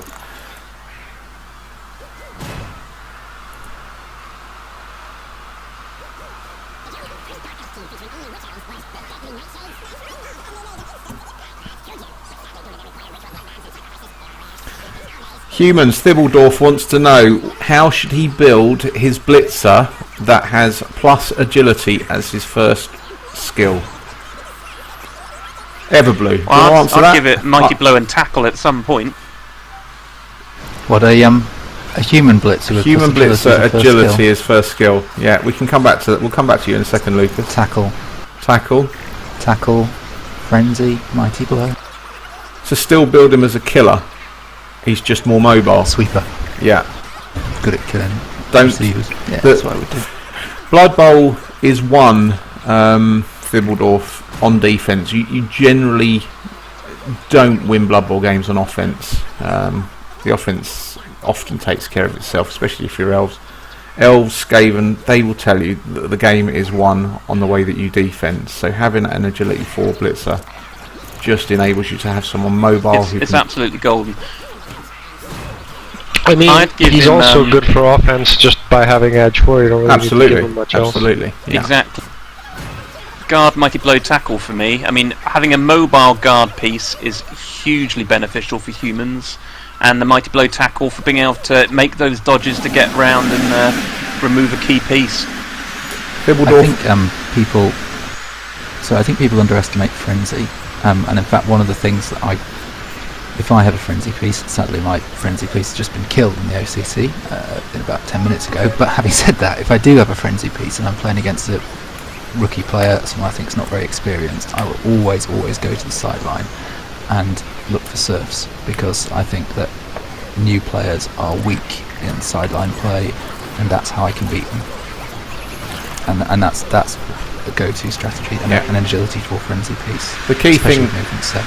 Yeah, I totally agree with that. Thibbledorf has asked that whether he should take strip ball or anything like that till much later. The answer to that is no. Frenzy will allow you to get 2 blocks on a ball carrying piece, and if you're putting strip ball on that piece, who's going to pick the ball up? If anything, he should be the guy that Never. That's the guy. The guy with the agility 4 is the guy that you'd be looking to pick the ball up. So strip ball. Never take strip ball, except on a war dancer or some kind of elfy leapy thing. Yeah, I wouldn't take strip ball on my humans. I wouldn't build it into a plan anyway. There's so many Gutter useful runners, skills for maybe? human blitzers. I could see it as a very, very late skill. Underworld, but underworld goblins with strip ball are pretty good. Human Yeah, but, blitzers you know. need to be both your roadblocks 2 heads and effectively your makes him an hitters. AG4 leap, please. Yeah.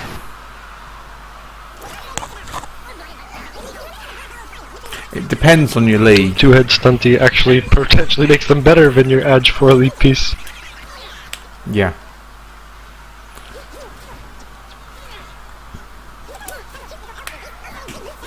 No, the frenzy tackle combination if you don't get him down on the first blitz, you should get him down on the second one if you have enough guards supporting him, which if you build your team right, should be the way. So we've caught up live with this match now. So Waleed, despite Bulldog's valiant use of the wizard to break all the way downfield, Waleed was able to turn it round and still get the first half score. So this is going with serve, let's not forget that. Bulldog has this incredibly talented Lieutenant Gonville Bromhead.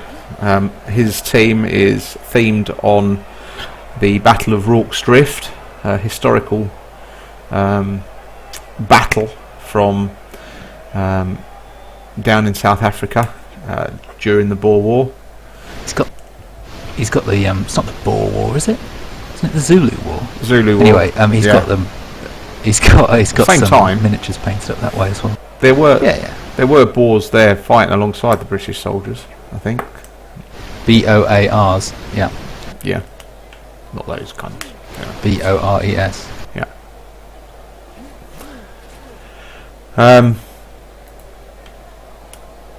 So he actually has a team, Bulldog does, that he brings to the tabletop that are literally dressed in the uniform of the soldiers worn at that battle, with their white helmets and their red tunics.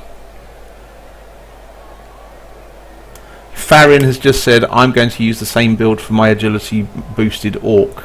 Yeah, it would work very well for an orc as well.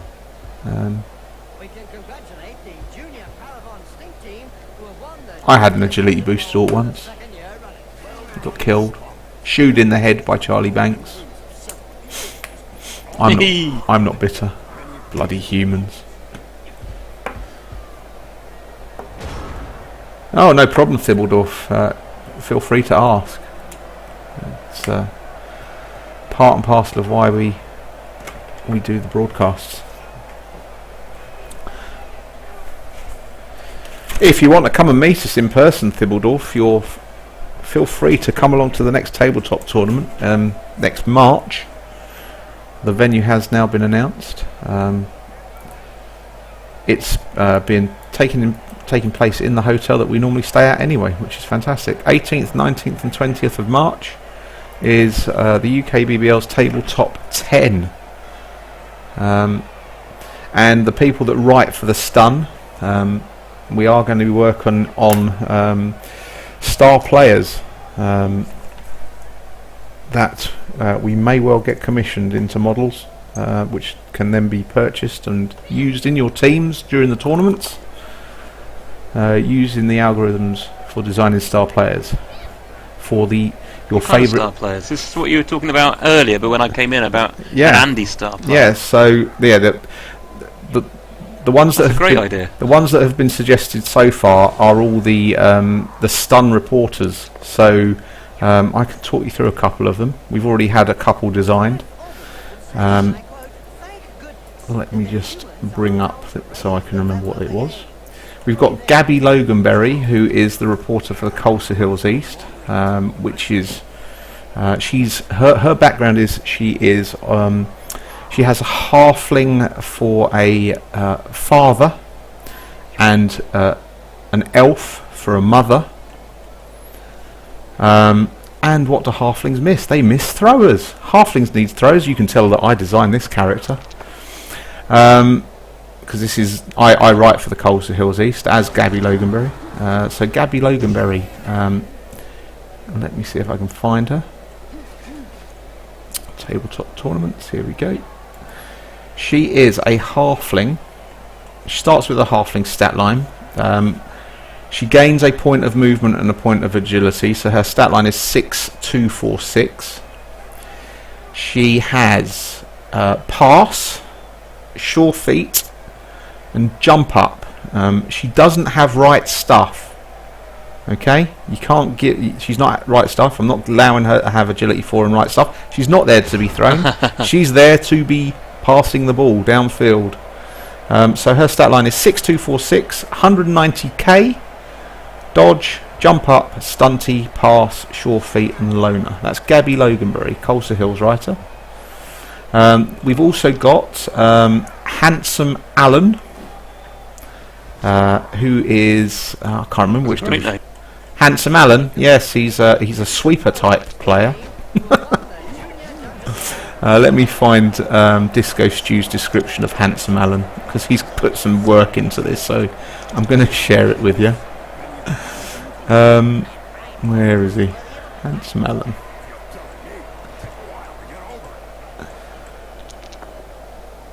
Yeah, you came in at the end of at the start, and we were talking about the other one. Right.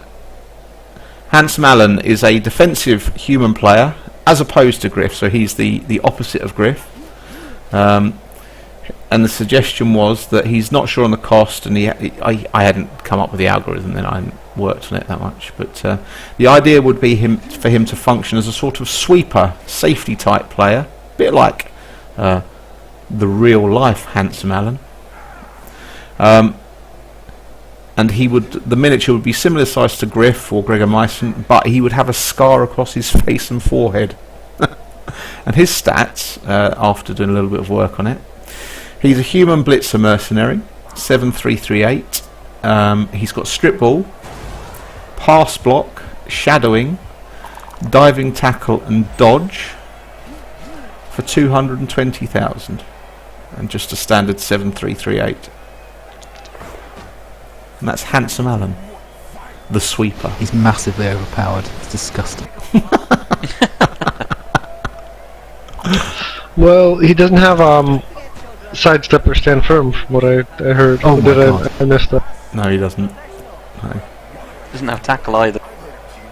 Ball on the line of scrimmage caught by troll. Well, shadowing and diving tackle, that's, you know, And pass Yeah, block. that's pretty good. not something you would ever take on your own player, but something that you can make good No. use of in a start play. Well, this is why we're doing it. It gives something a bit different that you never see, which is the whole point of it. Some of the other characters that we're looking at developing that has been suggested so far, based on a lot of the UKBBL fluff, because one of the things that often people say about the UKBBL is the fluff is what makes it different. It's things like the stun that people work on that set us apart. So some of the other people that have been suggested is we're going to have a Troy Cakeman, obviously the reporter from the Prem East. Troy Cakeman, the fat halfling. Telluride Darkvine, who is the editor of the Stun, and very famous for his early stories, Telluride's scribbles. Obviously another famous UKBBL character from the past. Oh, we've got a casualty there, by the way. Fractured arm on that catcher.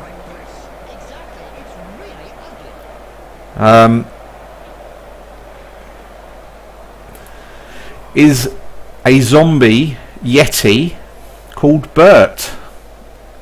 We had to find a way to bring him back. Nice. We had to bring him back. So yeah, zombie yeti Bert. Of course, another famous person that's been around for donkey's years, Bob's Yak. Bob's Nice. Yak. So that's been suggested as well. Commissioners of Ages Past has also been suggested. From GWE, the very famous GWE correspondent who was running things down in GWE for a while, Sexist Phil. Totally inappropriate human. So I'm not really sure it's appropriate. well, I'm gonna see which way that's gonna take me, but Sexist Phil, I think it's going to be a closet transvestite Tentacles. with very long legs, tentacles. Yeah, it's going to have to be some kind of beastman. I think will be his Foul base stat line. appearance. Foul appearance. disturbing No. presence. You have a star player router. Yeah, star player there Rotter, you go. that would work. But he's allowed to take some Well, they can have mutations. atypical things. Yeah, give him They disturbing need presence. doubles, but you know. Strength 4, disturbing presence, tentacles. An extra arm. Extra arm! Big hand. Big hand. Brilliant. Yeah. 3-0 to Andy. There we go, that's how it finished. Thank you, St Cloud. Gosh. Who scored the last touchdown? Yeah, dirty player. Or should we go sneaky git? There's so much we could do with it. So yeah, sexist Phil. There we go. So yeah, if anybody's got any suggestions and wants to do some fluff on their people, feel free. Because the guys that work on the stun, it doesn't come together overnight. So a lot of work goes into putting the stun out, and people do it because they love the game. I bet they do a fantastic job. And edition 12 is out now. You can find it on the website. It's in the Fluff Emporium, which is the first section of the website. Probably most of the time you skim past it, but the very top thing on the forums, the Fluff Emporium, the stun is there, and you can download the stun edition 12 right now and have a read. For some bizarre reason, we have 2 articles written about Prem West in the most recent article, and that's purely because our beloved editor Telluid Darkvine actually got it completely wrong. And I wonder if I can actually. It's a pretty good little local rag. I wonder if I can just bring it over here, just so I can show the viewers what we're talking about. The stun. And we do features and stuff like that in it, and it's well worth a read. It's a labour of love.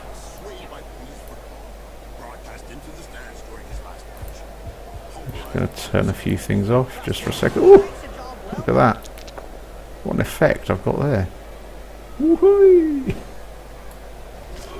I'm going to head off now, guys. Thanks very much. No problem, Lucas. Cheers. So there's the stun. Fun hanging with you. Indeed. There it is. Let's go back to the match. Let's see what's happening with Waleed here.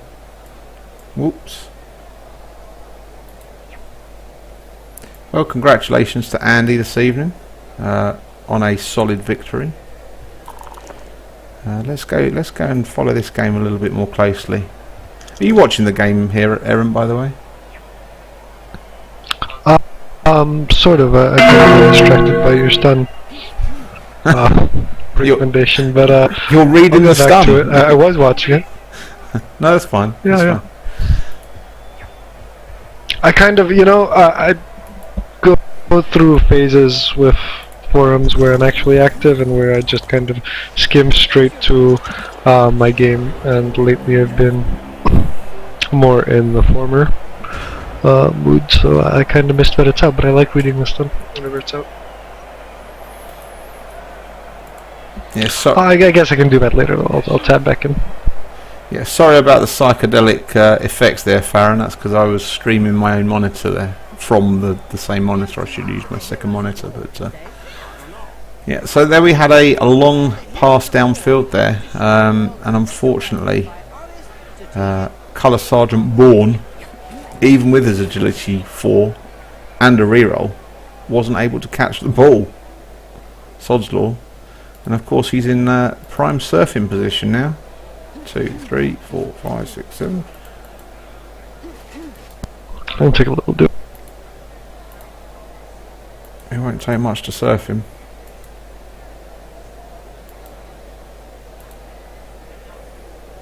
It's a good blitz of that. 834. It's a shame about the armour value bust. He's still pretty good. But he is going to end up in the crowd now.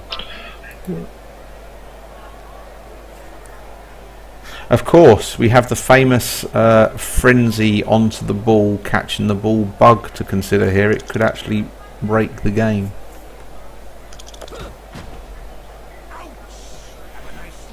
And we could well be seeing Waleed going 2-0 up this turn.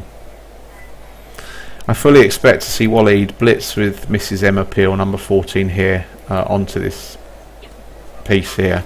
No, because he can't score his turn, because either way, if he, he can't pass it if he picks it up. No, I'm thinking that the ball will, the ball will scatter into the crowd. That's what I'd do here. Oh, it's No, bug. it's exact. You jinxed it. You jinxed.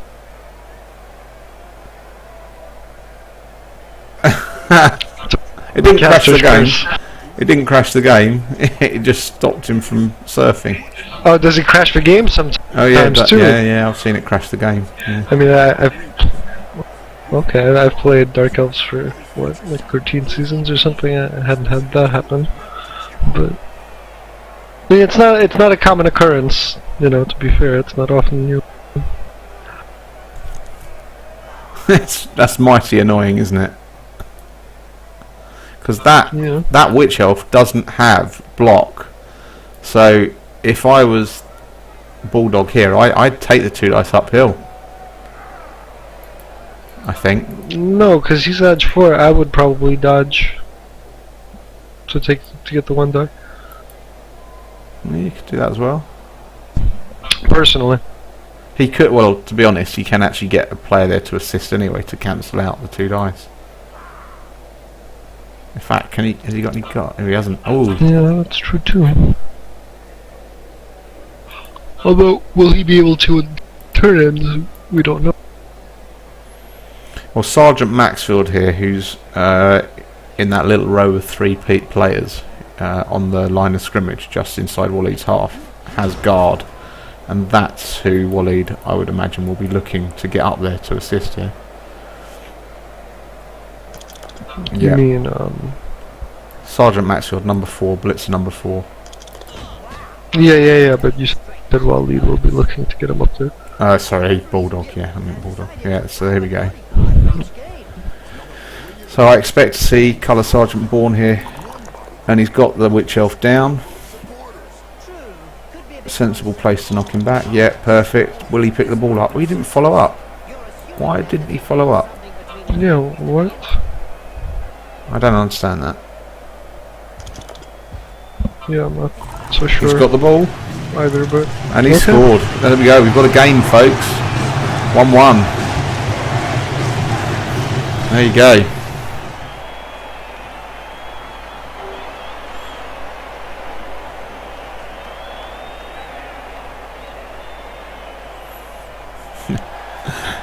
Shadowing dirty player extra arms is a creepy combination. And you weren't there, Thibbledorf, back in the days of sexist Phil when he was at his creepiest. Believe me, he was creepy. He was creepy. He came out of some warp, dark-minded soul's head. What can I say? I don't like to name names, but he is currently a commissioner. I don't like to name him though.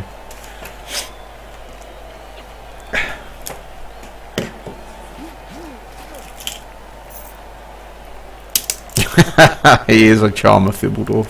He really is.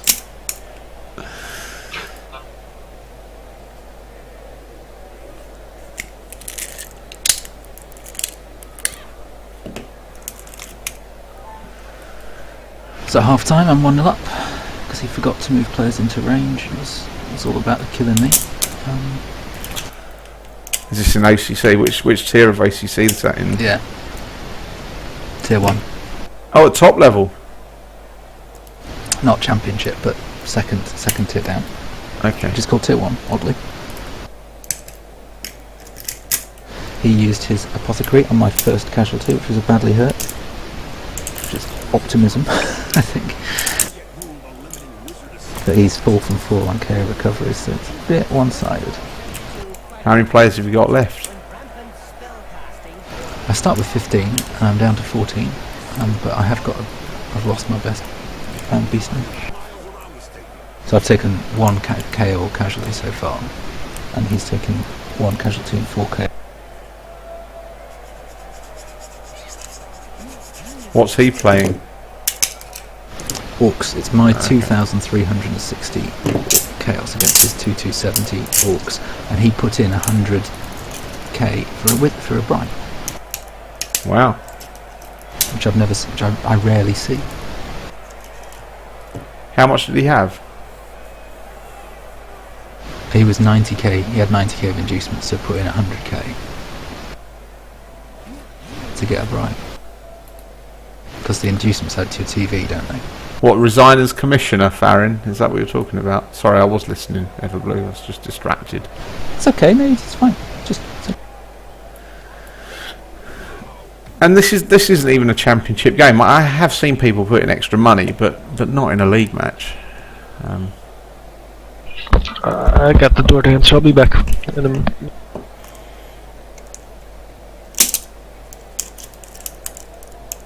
What team are you playing with there, young Nathan, in the New Ogham League?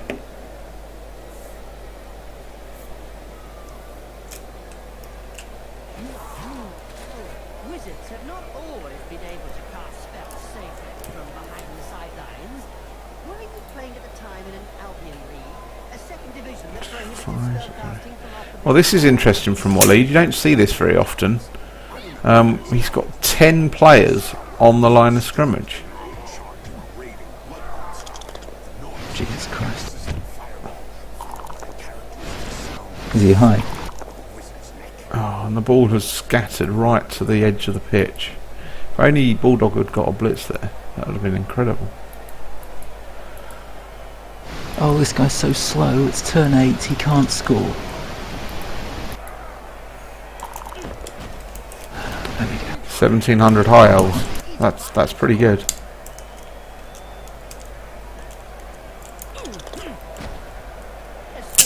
Well, by the way, I did mean to say, next season obviously we see the racial cap come in the UKBBL, but I could be persuaded to allow in an extra Chaos team if they promised to play it as a passing Chaos team and not take claw, take the long legs, etc. I'd happily allow that. Am I going to resign if Jacobeef wins the UKBBL? Did I say that? I can't remember saying that. I'm sure I did. But as Andy pointed out yesterday, or earlier on this evening, Jacobeef has a pretty tough run in, and he fully expects Prem East to look very different. You remember it, do you, Farron? How lovely for you. Leave me alone. He's second in the OCC as well. What is this? What's he done with the real Jake? He's playing well at the moment, I'm not going to lie. He's doing very well. Although this week he did have his free win in the UKBBL. So obviously other players have got that to come. Yeah. He's got a 2,600 TV or 2,500 TV Nurgle team, which I think is second or third in the OCC. Yeah, he's doing very well over there as well. 3 games left. Well, didn't he win the He's got OCC strength last? 6. I think he won the OCC last season anyway. So No, he nearly did. He's got a strength. I think he's got a strength 5 Nurgle warrior and a strength 6 Nurgle warrior, and the strength 6 guy has got block, mighty blow, claw. It's just an absolute monster. He's got almost the perfect Nurgle team.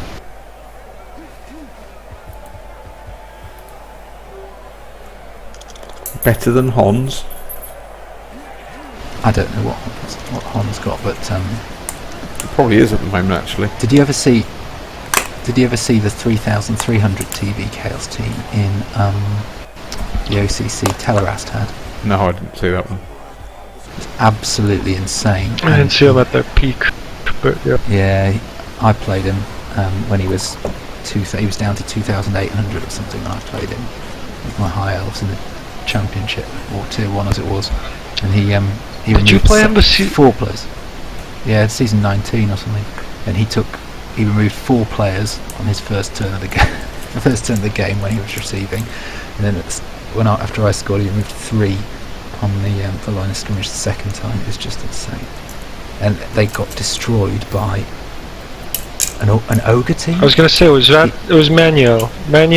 Manuel's Necro, which by the way had no ghouls, completely just ended that team. No, it was in a battle, I think it was.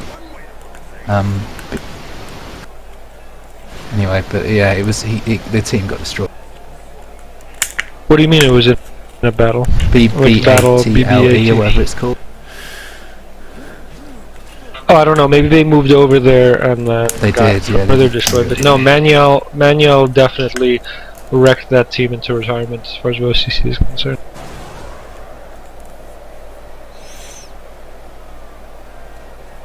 Oh, hurry up!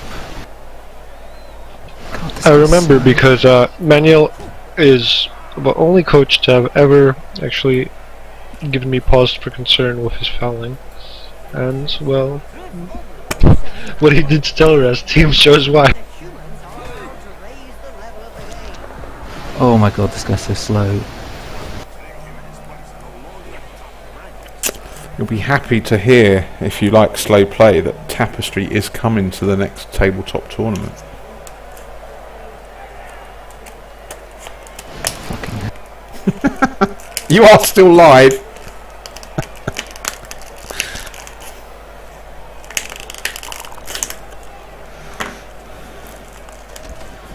I don't care. He's thorough.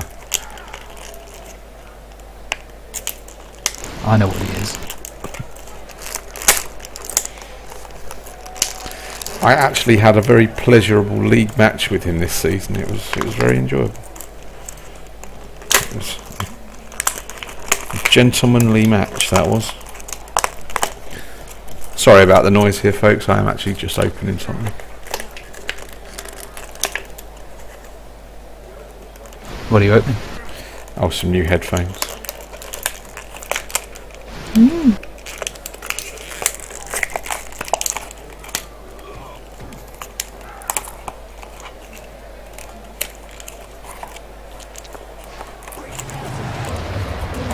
Oh, Waleed's gone for a throw.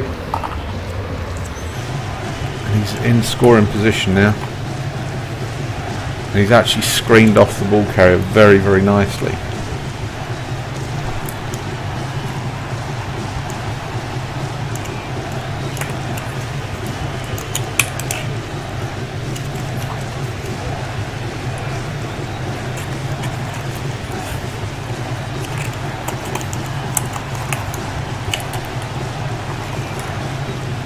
I think Sergeant Bourne can still get it. Oh, because of his movement 8. 1, 2, 3, 4, 5, 6, 7, 8. Yes, he can.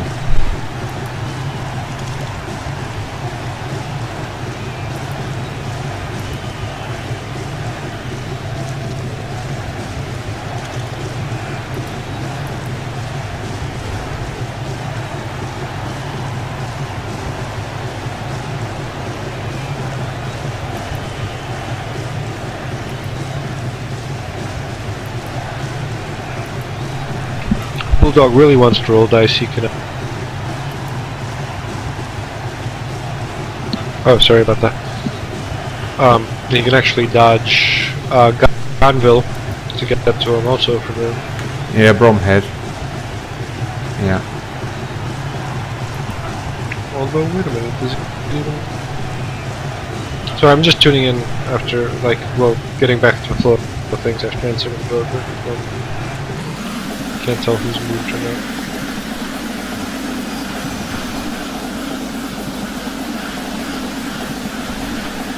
Oh, he's just in a one dice multiple block with his troll. Didn't roll a skull. And gets a KO. There's no justice. Oh, he's failed. Yep, going for 1D. Oh, he's only got a push. No, he used the reroll to get there. He failed the first dodge. Oh.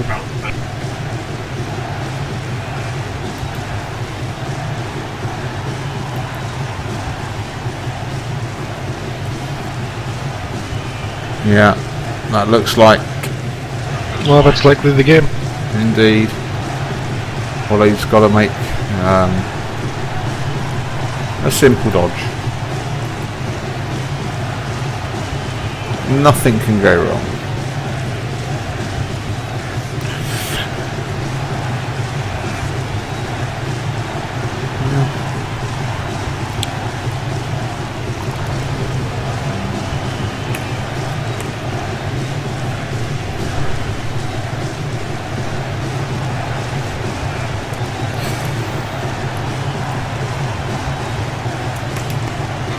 Personally, I'd blitz him off rather than making the dodge.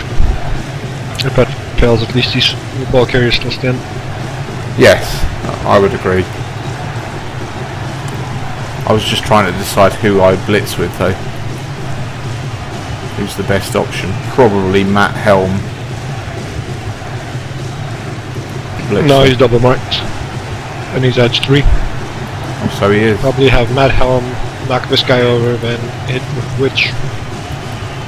The Witch doesn't have block though. I suppose he's got wrestle. I suppose he's got juggernauts anyway, isn't it?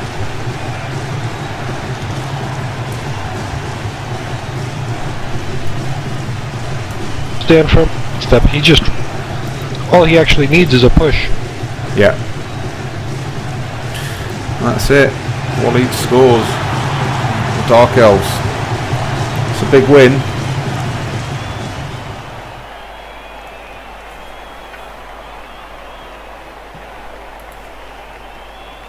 Which gives the humans just the one turn attempt.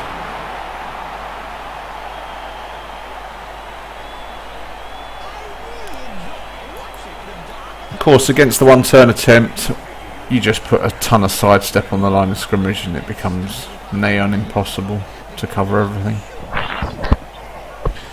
Oh, they don't have the pieces for it anyway. He's got a catcher. I mean, theoretically, they have movement 8, but, lack sidestep, juggernaut, things to really make it viable. You could get a quick snap, you never know. Never say die and all that. It's true.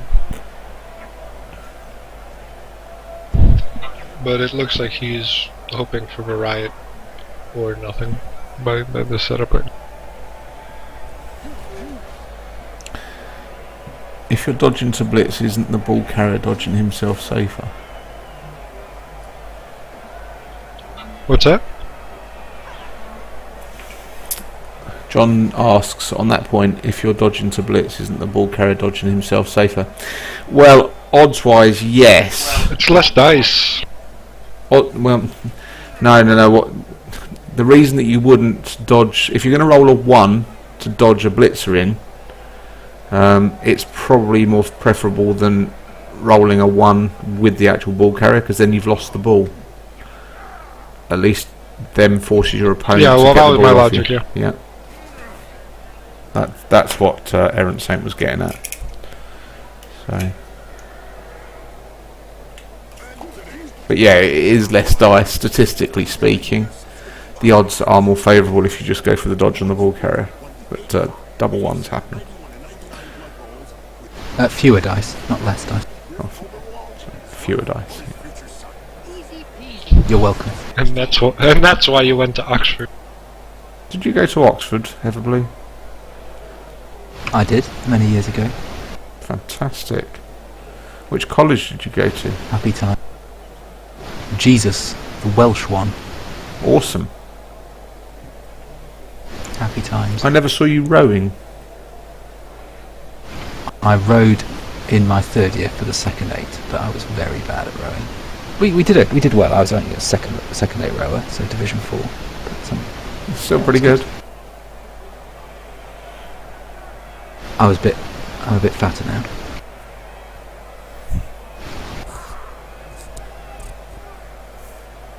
And a bit slower. I injured myself. I've been going to the gym recently and I injured myself picking up one of my own children yesterday, to the extent that I've not been able to stand up properly today. Well, that's 1 dice less that he has to roll now, because he's given the ball to the movement 8 blitzer. I like that. It's interesting. I've broken this guy's best Black Orc. Oh, nobody Just likes serve him that. right for trying to foul me. I like that. He's been extremely violent all game. I'm gonna do it again now. If he hadn't used his Apo on a badly hurt on turn in the first half. Why has he done a 1 dice block there? That's redonkulous. Wow. If it wasn't for the blood flowing from his nose and mouth, you'd swear he was having a rest. Yep. Well, that's not how to do That's not how to do a one-turn attempt, folks.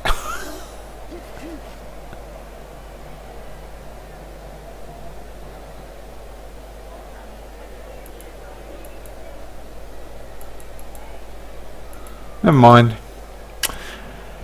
Well, congratulations to Andy in his win this evening. Odds were very much against him, but Yeah. Also, congratulations to Waleed from the Altdorf West against Rorke's Drifters. Thank you very much to the people that have joined me this evening. Thank you firstly to Zunk and to Lucas, and also to Errant Saint, who's broadcast with us for the first time. Thank you very much, sir. Look forward to doing it again with you soon. And thank you to Everblue for giving us his insight and giving Hooray. us updates from his game as well. It's been a pleasure. Still winning This evening. You are still winning. We still have a turn to go here, Yeah. so yeah.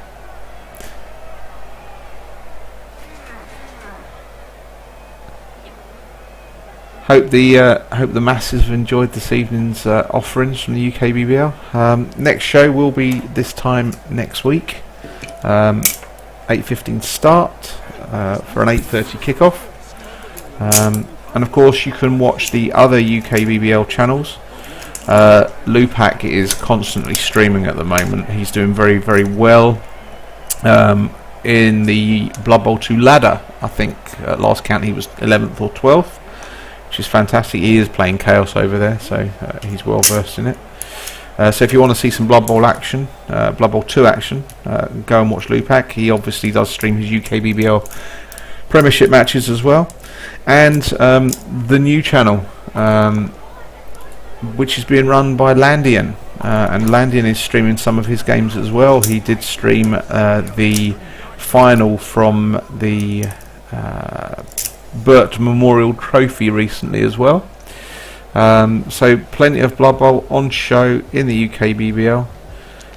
Oh, and he's failed the final handoff as well. So it's not been a good night for Rorke's Drifters.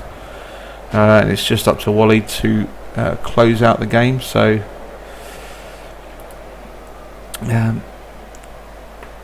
we shall just catch the last few minutes. But yeah, there's plenty of Blood Bowl action from around the UKBBL. If those of you who follow the OCC, we have a Corn team who are currently in pole position in the championship with no bloodthirster. That is Guzia, who is amazing, one of the best coaches around. So you can get his replays on BBM if you have it. So definitely worth a look, because Guzia is amazing and is winning the OCC without a bloodthirster. And of course, OCC also have a podcast as well, which you can get from the podcast store. Yeah, there's the OCC podcast as well. They've done about 12 episodes. It's not very frequent, but it is out there if you search for it. Well, there's two. There's the OCC casts, the Orcola cast that hasn't seen updates in quite some time, and now Brother Kane's been doing a cast lately. Pidpad was on there. I'm not sure who else was doing it with him. But, Okay. So that's out there. D Von Doom did one for a while, didn't he? But he got a bit sad because his team died. Yeah, that's because of Schaefer's ropey connection, Farron. But, right, I'm going to roll the credits. Thank you very much, gents. I need to bring up the broadcast tools. There we go.